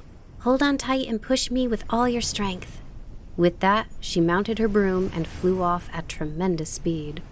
Kiki went to the edge of town, spun back around, and went hurtling toward the face of the clock, accelerating even more. Then, just as she was about to crash, she grabbed the big hand with both of hers and used her momentum to push it toward the top of the face. And in the blink of an eye, her one push made 1 hour and 24 minutes go by. The two hands met beautifully at 12. Bong, bong, bong. The bell echoed throughout Koriko, and a cheer exploded from the front of the town hall. Then feet could be heard pounding the street as the race began. Meanwhile, having let go of the clock hand, Kiki was flung all the way to the outskirts of town. When she finally coaxed her broom to a stop and returned to the clock tower, she plunked down exhausted. Her hair stood on end, and the contents of her brain felt as though they had shifted to one side. When she shook her head and looked below, everyone was running in good spirits. The people whirled and eddied, and it almost seemed as though the street was moving. At the front of the pack, sticking out with his extra springy gait, was the mayor. "That was wild. I thought my tail was going to come off," said Gigi, stretching flat as a pressed flower. "I thought my eyes and mouth would fly off and I'd end up a faceless monster." With a sigh of relief, Kiki looked at her watch. Oops, it was still 5 minutes before 12.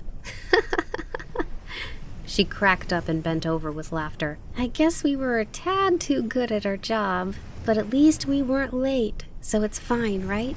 "How sneaky of you," Gigi said. He was looking around upset when suddenly he yelped, "Ah, it's gone! My belly band's missing!" "It must have blown away. Well, if that's the worst thing that happens tonight, I think that's all right, isn't it?" "No, it's not. I was taking good care of that thing. Without it, I go back to being a normal old black cat. Instead of a give and take, all I'm getting from my hard work in this town is a huge loss." Kiki consoled him. "But we delivered the new year. How many delivery services have done that? Only we could pull off something that spectacular. You think any old black cat could do it? Come on, cheer up, and let's run with everyone. We'll have to cheat a little, but we'll fly to catch up to Osano and her family and run with them. We'll have to look for Tombo and Mimi, too. Hurry, let's go." She scooped Gigi up, and they took off on her broom. After the new year started, strangers would see Kiki in the street and say, "Nice work."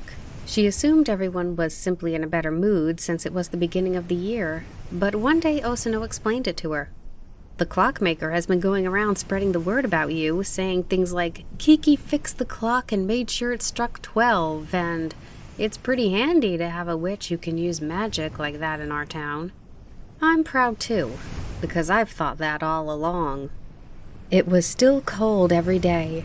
Gigi was curled up on a chair complaining. "What a long winter. If it gets any colder, I think I'm going to quit being a cat. I can't take it." "What would you be instead? You have such a nice fur coat." Kiki patted his back. "You keep saying you're cold, but the sound of the wind is already different. It sounds like spring now, I'm sure of it." "Yes, spring. I'll be able to see Mom soon. But those who complain too much can't hear nice noises like that." Gigi pouted and hid his face between his front paws, but his cute black ears stuck straight up and twitched slightly. Ring-a-ling-a-ling, ring-a-ling-a-ling. The phone rang. The moment Kiki picked up, a flustered voice came over the line. Hello? Please hurry, come to the station, please. Koriko Central Station." Abruptly, the call ended.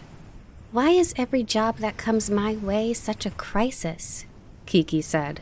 When she arrived in the sky over the station master waved her down, shouting, "Here, over here, hurry!" Next to him were 8 men, thin like withered trees in matching black outfits. When she landed her broom in front of them, they weren't surprised in the slightest. They simply continued glaring at the station master with frightening looks on their faces. "These gentlemen are musicians and—" the station master started to explain, but a man with flashing eyes cut him off. "Professional musicians. Oh, right. These esteemed professionals will be performing this afternoon at the outdoor auditorium. But it's so cold, Kiki exclaimed. Outdoor means outside, right? The man cleared his throat, and puffed out his chest. That's the whole point, because our music will warm your heart. It's called a concert to beckon spring. Well, it will depend on whether the ears of the people in your town are any good, but we're worried because we're missing something important. Yes, that's right. Miss, the thing is, the porters forgot to take their precious instruments off the train. It's quite a pickle. The station master removed his hat and used it to wipe the sweat off his forehead. Nearby, Kiki noticed 2 young men who must have been the porters hanging their heads. Oh no! She hopped up and down to look in the direction the train must have disappeared in. Yes, exactly. The train left with their instruments on board. Then please hurry and phone the next station. I'll go pick them up. The thing is, that train is an express, and after leaving here, it doesn't stop until the end of the line, the station master said, even more upset. So, what am I supposed to do? Would it be impossible for you to take them from a window of the moving train? It's the car at the very end. Oh, there's no chance of that, Kiki said a little louder than she meant to. But it's been done before. One time someone crept in through a window and stole a bundle of money. Well, isn't that awful? Why not borrow some instruments instead? We must have some in town. I thought of that, but... The station master looked at the men. That's unacceptable, one of them yelled. The mere idea is outrageous. We're not just any professional musicians. We can't make do with just any instruments. How could we perform with the kind of crude instruments that play even if a breeze so much as blows? The other 7 men scowled even harder with their narrowed eyes and nodded in agreement. They have eyes as icy as the north wind, but they say they're going to give a concert to beckon spring? Kiki grumbled under her breath. I'm not sure I like these guys. I feel bad for the north wind, Gigi murmured into her ear in a similar spirit. It's your fault for not removing them in the first place, one skinny man said. We wrote to Koriko Station on them clearly, so it wasn't our mistake. All the blame lies squarely on you, Mr. Station Master. The station master looked at Kiki as though she were his only hope. The porters were also watching her with desperation. She spread her arms and shrugged. If someone was counting on her, she couldn't say no. I don't know if I can do it or not, but I'll at least try catching up to the train. Hurry, the man ordered her. There's no time. We'll be waiting at the outdoor auditorium. Bring them by 3 o'clock. Got that? Kiki purposefully flew off without a reply. After quickly ascending, Kiki flew along the tracks. For a while, she soared through the northern part of town, but after she passed the fields and forests, the scenery became mountain after mountain and tunnel after tunnel. Hey, can you really pull off a stunt like this? Gigi sounded concerned. Don't worry, those guys were so arrogant, I just wanted to make them sweat. But we're talking about boarding a moving train. It's okay. You're with me, Gigi. We'll figure it out. Huh? Gigi shouted. Oh, there it is. Kiki lifted herself off the broom for a moment and yelped. Ahead, the last car of the train slipped into a tunnel, like the tail of a lizard. I've got this, she shouted, and zoomed over the mountain to the tunnel's exit. Gigi, he said it's the last car, so I'll land on the roof and then you go in through an open window and unlock the back door for me. Soon the train appeared with a choo-choo. Kiki angled her broom and prepared to descend. You're landing on that tiny spot? Gigi sounded like he was going to cry. Kiki didn't need him to tell her how tricky this would be. As she tried to aim for it, the train's roof looked like a flying leaf. Ugh, I'm a witch and I don't even have a spell to make this train stop. There's no other way. Kiki shook the jittery thoughts out of her head and began her descent. Wind whooshed past her ears and both her hair and Gigi's tail stood straight up as if the sky were tugging at them. Ah, we're going to crash, Gigi shrieked. But that was the moment Kiki went gliding down, body and broom, and clung to the roof. The train continued running as if nothing had happened. Kiki scooted along bit by bit, hanging onto the roof of the swaying car, and peered into a cracked window. She spotted a mountain of luggage labeled to Koriko. There they are.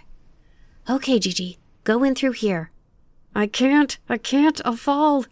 Gigi shrank back and clung to the broomstick. No, in you go. Kiki grabbed him by the scruff of his neck and shoved him through the opening in the window. Branches of the trees lining the tracks on the mountain whipped at Kiki's body. She flattened herself out to let them go by, but then came the next batch. Hurry, Gigi, open the door, please. She stretched down and pounded on the back door. Suddenly, the train entered another tunnel, and everything went pitch black. The wind gusted past her with a tremendous roar, and Kiki could feel herself slipping. In a panic, she grabbed her broom and tried to find a handhold, but just as she did, she slipped off the roof. Gigi! Just barely hanging on, she kicked the train car. At that moment, the door opened and she tumbled inside. As the train exited the tunnel, bright light poured in through the windows. Gigi sat on the floor as if his legs had given out from the fright. All he could do was stare at Kiki in shocked silence. There was a whole mountain of bags in the car, but the 8 instruments were in oddly shaped cases, so she could tell them apart from the other things right away. Even so, it was a lot of luggage. How are we going to carry all this? Kiki plopped down like Gigi, exhausted. They have handles. Could you hang them from the broom? Gigi said, seeming to have returned to himself as he sat next to her. There are 8 of them, though. Do you think that'll really work? Maybe not. Oh, wait a second. Maybe if we take them out of their cases, they'll be a little lighter. Kiki opened the case nearest her. Inside was a shiny golden instrument shaped like a twisty slide at an amusement park. This is a horn. You blow into it. Oh, here's a trumpet and a trombone. This is a violin, and here's a cello. Dad taught me about all of these. Kiki opened case after case. Each instrument sparkled, as to be expected, given how proud the musicians were of them. Gigi, you can carry a violin, right? I can carry the cello. Let's thread the brass section from biggest to smallest like a necklace and hang it from the broom. We can use bits of the string from those packages. Kiki exclaimed busily as she began to connect the instruments. Then she tied them to her broom and said, Okay, Gigi, time to go. Hop on the back. Kiki straddled the broomstick, holding the cello against her lap with her right hand and the bow in her left. The violin was bigger than Gigi, but he held it with all 4 of his paws and sat with his tail wrapped around the broom's brush. And we're off! Let's go! Kiki shouted and flew out the open door. The brass instruments took off one by one behind her. Pre, poo-poo-pre! As soon as the wind hit them, the horns began to make noises. Surprised by the sounds, the passengers of the train looked out the windows, pointing and yelping. Ha! Kiki exclaimed. You never know what can happen in the sky, and this is pretty special. Riding the rush of confidence, Kiki began to play the cello in her lap. Gigi plucked the violin strings with his claws. It was the first time playing an instrument for them both, so the sounds were squeaky and screechy. It was bad enough to rattle the teeth of anyone listening. The brass instruments continued making bizarre sounds in the wind, like pigs or people snoring. But once the breeze from the south mixed in, it became fun and rhythmical. Kiki wove this way and that, climbing up and dove down, trying out all different sounds as she headed back to town. Meanwhile, the outdoor auditorium in Koriko was full of people. It was already 10 minutes past 3, the time when the concert was supposed to have started. A poster reading "A Concert to Beckon Spring" hung at the center of the stage, and below it, the 8 musicians sat in a row, with their sharp features facing the audience. They may have looked composed, but inside they were terribly nervous about whether Kiki would manage to deliver their instruments or not. Most anxious of all were the station master and the porters backstage. "We're so cold, so please start already," someone from the audience shouted. "We're going to freeze. Aren't you supposed to be beckoning spring?" Someone else jeered, and everyone laughed. One of the musicians stood and said, "The performance will begin momentarily. Please wait with open ears. Though it's cold outside, once we start to play and the beautiful sounds come forth, spring will warm the hearts of anyone listening. We're currently dedicating a prayer in preparation." The musician gazed out over the audience and then cleared his throat in a haughty way. Ahem. The other musicians hid their irritation by clearing their own throats, then bowed their heads and pretended to pray. The audience thought disrupting them would be unkind, so they quieted down and bowed their heads as well. Then came a faint sound. Fwa, fwa wa pra, wa wa wa hurrah, ya ya ya yara. From between the clouds, beyond the mountains, over the big river, and towards the sea, came a sound like a whisper, an invitation, a secret. It was as if the prayer had worked and spring was on its way. The audience and musicians all looked up, one after the other. Something in the sky was catching the sun's light and shining brightly. It swung and swayed as it approached. Fwa, fwa wa pra, ko-ree-ree, wah, wah, wah, hurrah, poo-ree-ree, ya, ya, yara. The people huddling into the collars of their overcoats, the people curled up in balls, and the people hugging their knees. They all stretched out. It was as if the beautiful approaching sounds were pulling them closer to spring. But the musicians on the stage were shocked. They exchanged looks, blinking furiously, and whispered, "Who could be playing them?" Soon the gleaming cluster in the sky was easier to see. Of course it was Kiki on her broom with Gigi, and the string of brass instruments like a necklace of light. The flustered musicians stood and disappeared backstage so they could receive their instruments the moment Kiki landed and begin the performance. The station master and the porters waved their hands with all their might to signal her, but Kiki pretended not to notice them. She was having too much fun playing the cello along to the brass noises. She turned around and said to Gigi, "Let's fly a little more." "Sure, considering the train door might not have opened at all. I think they can wait a little longer." Gigi was holding the violin and seemed in no hurry either. Below, the audience whispered, "Oh, I see. This is a wonderful concert. I never expected music to come raining out of the sky." Some people simply closed their eyes in bliss as they listened. Others waved at Kiki. Some moved their feet to the beat. "I have to get ready for spring." "Yes, this year I think I'll put violets in my hat." Everyone was excited as if spring had already arrived. Before long, someone began to clap, and soon a huge round of applause echoed on and on. "Okay," Kiki finally said. "I'm going to land." She reeled in the brass instruments so they wouldn't hit the ground and get scuffed. Then she made a smooth landing backstage where the station master, the porters, and the musicians were waiting. When the audience could no longer see Kiki, they clapped even louder and offered a standing ovation. Meanwhile, behind the stage, the musicians pounced on her impatiently. "How slow!" they complained as they set about removing their instruments from the string. "It was the wind's fault," Kiki said calmly. The musicians grabbed their instruments and dashed out onto the stage, but the audience was already on their way to the exit. "Excuse me," the musician called out, and one of the concert-goers turned around. "Thank you for the delightful music," the concert-goer said. "It was a great idea to have that sweet witch deliver it from the sky. Please visit our town again." Hearing that, all 8 musicians' jaws dropped. Kiki and Gigi mounted the broom and flew off to return to the shop. "Hey, Kiki, did you get anything as a thank you?" Gigi asked. "What are you talking about? I had so much fun. What could I possibly ask for after that?"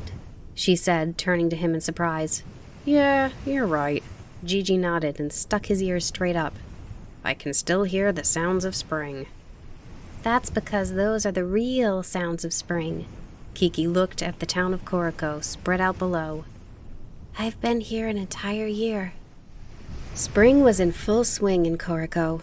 Kiki pulled a chair over to the sunny window and sat, hugging her knees. When she looked up at the sky, it was vaguely hazy with sunlight, as soft as baby's cheeks. "The day after tomorrow will be exactly a year. We can visit home." Kiki had been murmuring this to herself all day. As the year mark approached, she strangely felt both happy and nervous. "Yep," Gigi said. "There's just 2 days left, today and tomorrow. There's nothing you need to get ready?" "I mean, it doesn't have to be exactly a year." Hearing that, Gigi paced restlessly, slapping his tail against the floor. "What's wrong, Kiki? You were looking forward to visiting so much. Now that day's practically here, you're so indifferent about it." Kiki stared at her knees, grabbed her skirt, and stretched her legs out at an angle with her toes in line. Do you think I've changed? Do I seem older? You're taller. Is that all? I don't know. Gigi shook his whiskers in annoyance. Do you really think I came of age? Kiki asked. What are you saying? It's been a year. Gigi looked at her in surprise, but then cocked his head and consoled her instead. I think you've done a fine job. Thanks, Kiki said quietly. Kiki had followed in her mother's footsteps, as daughters often chose to do. She decided on her own to live in Koriko, and even began her very own business, Kiki's delivery service. There had been many challenges, but she had done her best, yet now she was unexpectedly anxious. Have I really succeeded? Before she became of age, she might have bragged to everyone. Look at all I've done. Aren't you proud of me? But now she didn't feel very confident, even with Gigi telling her she did a fine job. She needed someone else to confirm it was true. You're not saying you want to put off going home, are you? Gigi gave her a sideways glance. Of course not. Kiki hopped up and gave her back a good stretch. That was enough mulling for now. Okay, time for work. Visiting home is a job too. Let's deliver ourselves to Mom and Dad. Ready? Time to go. Yay! Gigi said lightheartedly as he did a backflip. Kiki was in a much better mood now and began bustling around. First, we need to let Osano know. Oh my, the day after tomorrow? I didn't realize it was so soon. How long are you planning to be gone? Osano had always known that Kiki would visit home at some point, so she wasn't very surprised. Kiki thought. 15 days or so? It's been a year after all. I'd like to take it easy for a little bit. Osano grinned and poked Kiki's cheek. You're already starting to sound like your mama's little girl again. Usually when people say they'll be gone for a little while, they mean 10 days, not 15. Make it a short while and come back soon. Kiki blushed and stuck her tongue out. After that, she called Tombo. I'm jealous, he said. Sounds like a long trip. How fast will you fly? How high? With the wind or against? What's the temperature up there? What's it like to fly through the clouds? Do they have a flavor? The whole time they talked, he only asked about flying. Does he have nothing in his head besides questions? He's always like this, always studying. When Kiki hung up, she couldn't help but feel dissatisfied and glared at the phone. Next, she called her many regular customers, plus her friend Mimi. And once that was done, she made a sign with a notice on it. Sorry for the disruption, but I'm going on vacation for a little while. In the corner, she wrote, A little while is about 10 days. That night, she told Gigi, Tomorrow we'll clean the shop, and then the next day, we'll leave early in the morning. That's fine, right? Gigi couldn't stop grinning. He ran in circles trying to catch his tail, then suddenly stopped when he remembered something. What souvenirs should we bring for Kokiri and Okano? You have to get them a present. We have a ton of stories to tell them. Is that all? What about the belly bands? You were knitting them, weren't you? With blue yarn? Kiki silently furrowed her brow. You didn't finish them? That's no surprise. You couldn't stick with making sneeze medicine, and you can't stick with this sort of work either. Gigi heaved a sigh at her feet. Well, that's not a very nice thing to say. Kiki cracked a smile, ready to share a secret. She took a puffy paper bag off the bookshelf. I did stick with something, so there, she said, shaking out the contents of the bag. A little belly band, knit in a bright blue pattern scattered with gray, landed on the floor. It's for you, Gigi. I made it so you can look fancy when we go home, since the one the old lady made for you blew away. When she put it on Gigi, words failed him, so he ran happily in circles. And I made Mom's and Dad's too. Kiki pulled out 2 belly bands featuring lots of orange and green. It was hard to knit without you noticing. That's so sneaky. I can't believe you kept it a secret. But you know, a good secret makes things 3 times as nice. A good secret? Maybe that's not a bad idea. Okay, got it. You got what? Kiki asked. Gigi just replied, Nothing, and zoomed around in circles again. The next day, while Kiki and Gigi were cleaning the shop, Tombo raced in panting. Then, with a face so red he looked angry, he thrust a paper package at her and said, For you. Sometimes I really don't understand boys. thought Kiki as she opened it. Inside was a little shoulder bag. A black cat was embroidered on the pink fabric. Ah, how cute! Like Gigi the day before, more meaningful words failed Kiki too. You like it? Kiki nodded. Oh, good, he replied bluntly. Take it with you. When she slung it over her shoulder, he blushed and blurted, Well, you're leaving tomorrow, right? Take care. Then he gave Gigi a little tap on the head and rushed away just as fast as he had come. Dazed, Kiki watched him go. What's gotten into him? It was pretty thoughtful of him to choose a black cat design, Gigi noted in Tombo's defense. That's true. Kiki nodded, filled with happiness. If he picks this out for me, he must like me exactly the way I am. When she undid the little bag's red button, she found a scrap of paper inside. Oh! She cried. The paper said, I'll be waving from the bridge over the big river, Tombo. What is it? Asked Gigi. It's nothing. Just... Kiki shook her head, put the paper back inside, and patted the purse. Okay, we're off, Kiki called to Gigi, turning instinctively to look back into her shop as she went outside with her broom and bags. Her red phone, her red desk made of boards and bricks, the map, the narrow staircase, the sacks of flour in the corner, all the little necessities she had bought since moving to the town. Suddenly, they were all memories of the past year, and Kiki felt a twinge in her heart. Let's go, she said after taking a big breath, her voice a bit shaky. When Kiki hung her sign on the door, Osano came out of the bakery with a large bag of bread, and her husband followed carrying the baby. I have a job for you, Kiki, Osano joked. Please deliver this bread to your mother. Don't forget to tell her it's from the best bakery in Koriko. Osano noticed Kiki's saddened face and laughed loud enough to send those feelings out the window.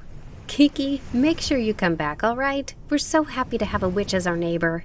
Everyone says that if they go 3 days without seeing you flying through the sky, they feel like something is missing. Kiki thought she might cry. Her face twisted as she gave Osano a huge hug. Of course I'm coming back. Kiki soared high into the air with the souvenirs tied to her swaying broomstick. Koriko was slightly hazy with the morning mist coming from the sea. After flying over town in a big circle around the clock tower, she slowed and flew toward the bridge on the big river. Oh, there he is. Tombo sat on his bike in the middle of the bridge, waving both hands in huge arcs. Kiki waved back. Isn't that Tombo? Gigi asked in surprise from behind her. Yeah, Kiki said proudly. Did you know he would be there? Kiki didn't answer and just kept waving.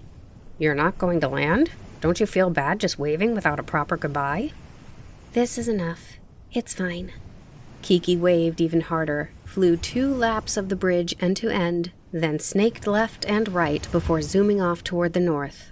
Tombo grew smaller until he was hidden behind the bridge. Okay, she said. We're on our way. Now all she had to do was fly in a straight line home. Her broom soared smoothly, flying no differently from Koriki's old broom. When did her kicking filly learn to cruise so nicely? She marveled anew at the thought. As Kiki flew, the bits of joy and wonder she had shared with the people of Koriko became clear. Osano had told her to come back soon, and Tombo had gifted her the purse. He must have felt the same way. Some townspeople even thought that something was missing if she wasn't flying through their sky. As she traveled on, her doubts and worries receded behind her with the wind. Kiki and Gigi's journey went much faster than it had a year ago. The sun set, the first star of night shone faintly, and by the time the sky was dark and twinkling, a familiar town came into view at the edge of the forest. All the houses in their quiet rows had lights on. Unlike the seaside, the forest air seemed heavy with the nighttime dew, and the most comforting thing of all were the bells that still gleamed dully at the tops of the tall trees. Kiki aimed directly for her house on the eastern end of town and stopped to hover over the roof. Oh, it smells like bean soup, said Gigi. Right? I had a feeling she would make that, since it's our favorite. Kiki and Gigi took some deep breaths of the homey scent, and then they landed softly in the garden. They crept quietly over to the door and gently knocked. Come on in. It was Kokiri's voice. Sorry, my hands are full at the moment. Kiki and Gigi looked at each other and nodded mischievously. Kiki cracked the door and said in a low, manly voice, "Hello? Delivery, ma'am." Kokiri whirled around and looked from the kitchen, and Kiki pushed the door wide open. "Oh, Kiki, it's you! I thought for sure you wouldn't be here until dawn at the earliest." She gestured to Kiki with a hand holding a dripping ladle. "But it's just like you said, Mom. You were sure I would come home after exactly a year." "That's right." Kiki left her bags and broom by the door and ran to her mother. Well, well, well," Kokiri repeated, putting her hands on Kiki's shoulders, and every time she said it, Kiki nodded. Okano came out of the next room and stood back, watching the gleeful reunion with a smile. After a little while, he finally entered the conversation, joking, "I sure hope you didn't forget about me." "Oh, Dad, I'm home." Kiki threw her arms around his neck. After the rush of happy squealing and fussing came the chatting. Kokiri said something, then Kiki, while Okano and Gigi simply watched in astonishment. Could that many words really fit inside the two of them? Kiki brought out the bread from Osano and showed them the belly bands she had knitted. "Wow, you learned how to do this? Amazing!" Kokiri put the belly band on beneath her clothes right away and patted her stomach. "Mom, I'm pretty sure that lady puts her own mysterious powers into the belly bands when she knits them." Lots of older people seem to have powers like that, Okano said, looking at the belly band in his hand. Just then, as if he had been waiting for the right time, Gigi stretched up and peeked out from the other side of the table. Then he gently dropped a light purple shell out of his mouth in front of Kokiri. "Oh, you brought me a souvenir too?" Kokiri asked in surprise. "What? Gigi, you kept it a secret?" Kiki yelped, even more surprised.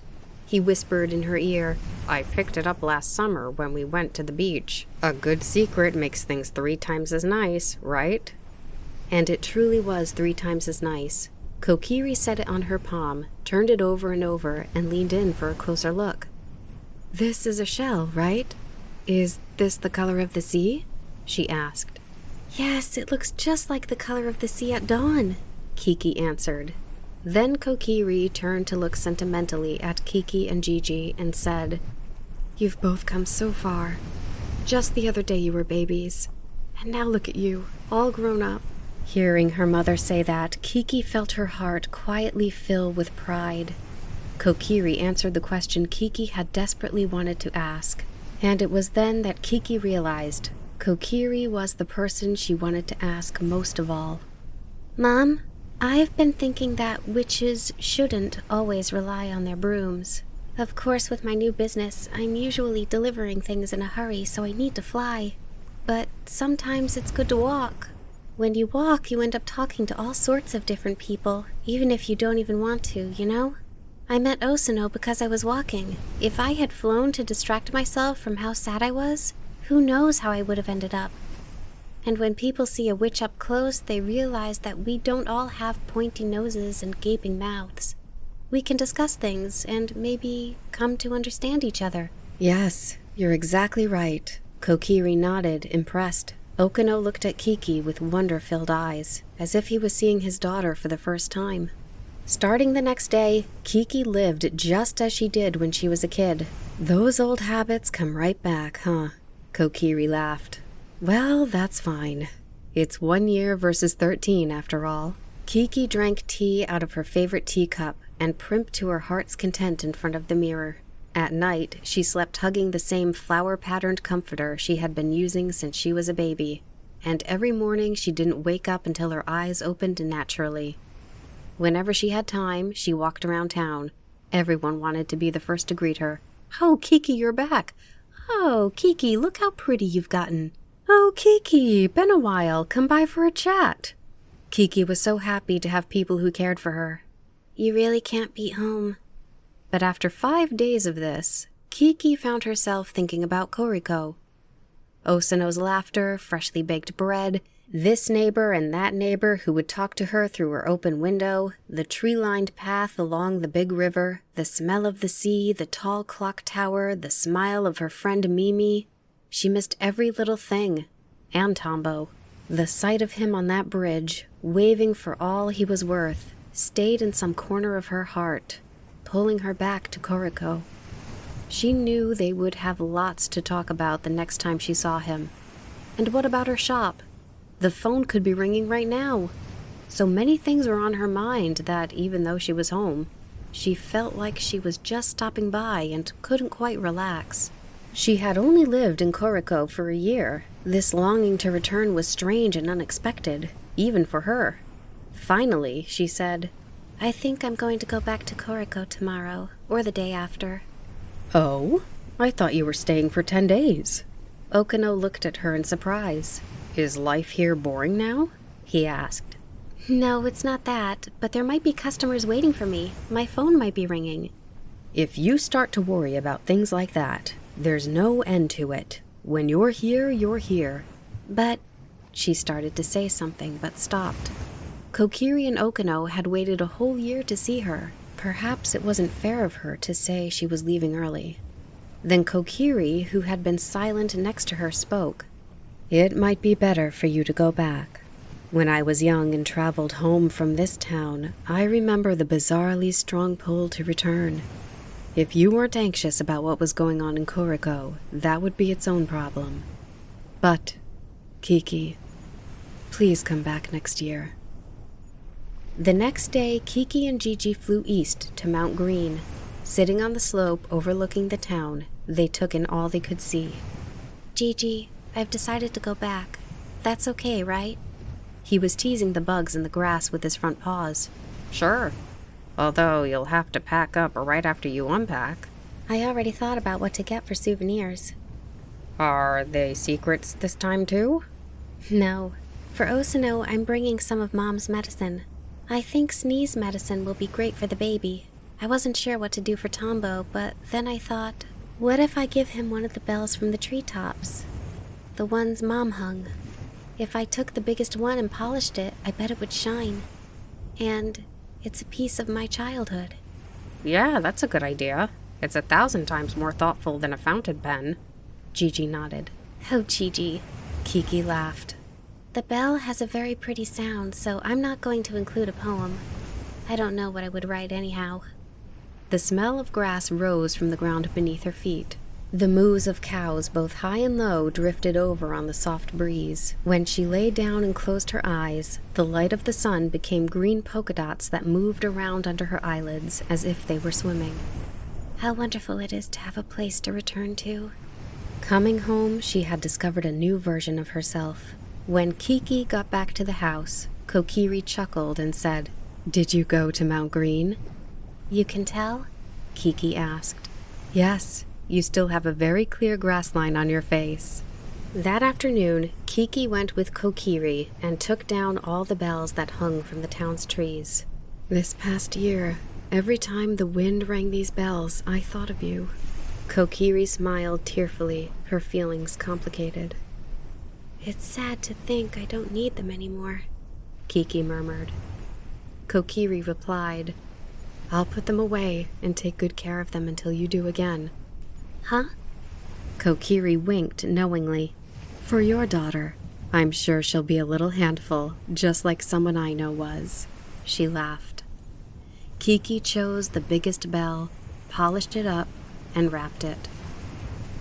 Then she was saying goodbye to Kokiri and Okano once again. This time there was none of the tension of her coming-of-age day. See you, her parents said, waving with a smile. Kiki flew with Gigi straight for Koriko. As she glided, she could hear the bell ringing faintly in the bag hanging from her broom handle. It spurred her to fly even faster. Before long, she could see the shining sea, and the town of Koriko appeared with its tall, box-shaped and triangular buildings. Look, it's our town, Kiki shouted and pointed. Up ahead, the long shadow of the clock tower in the sinking evening sun stretched across Koriko, slicing it in half.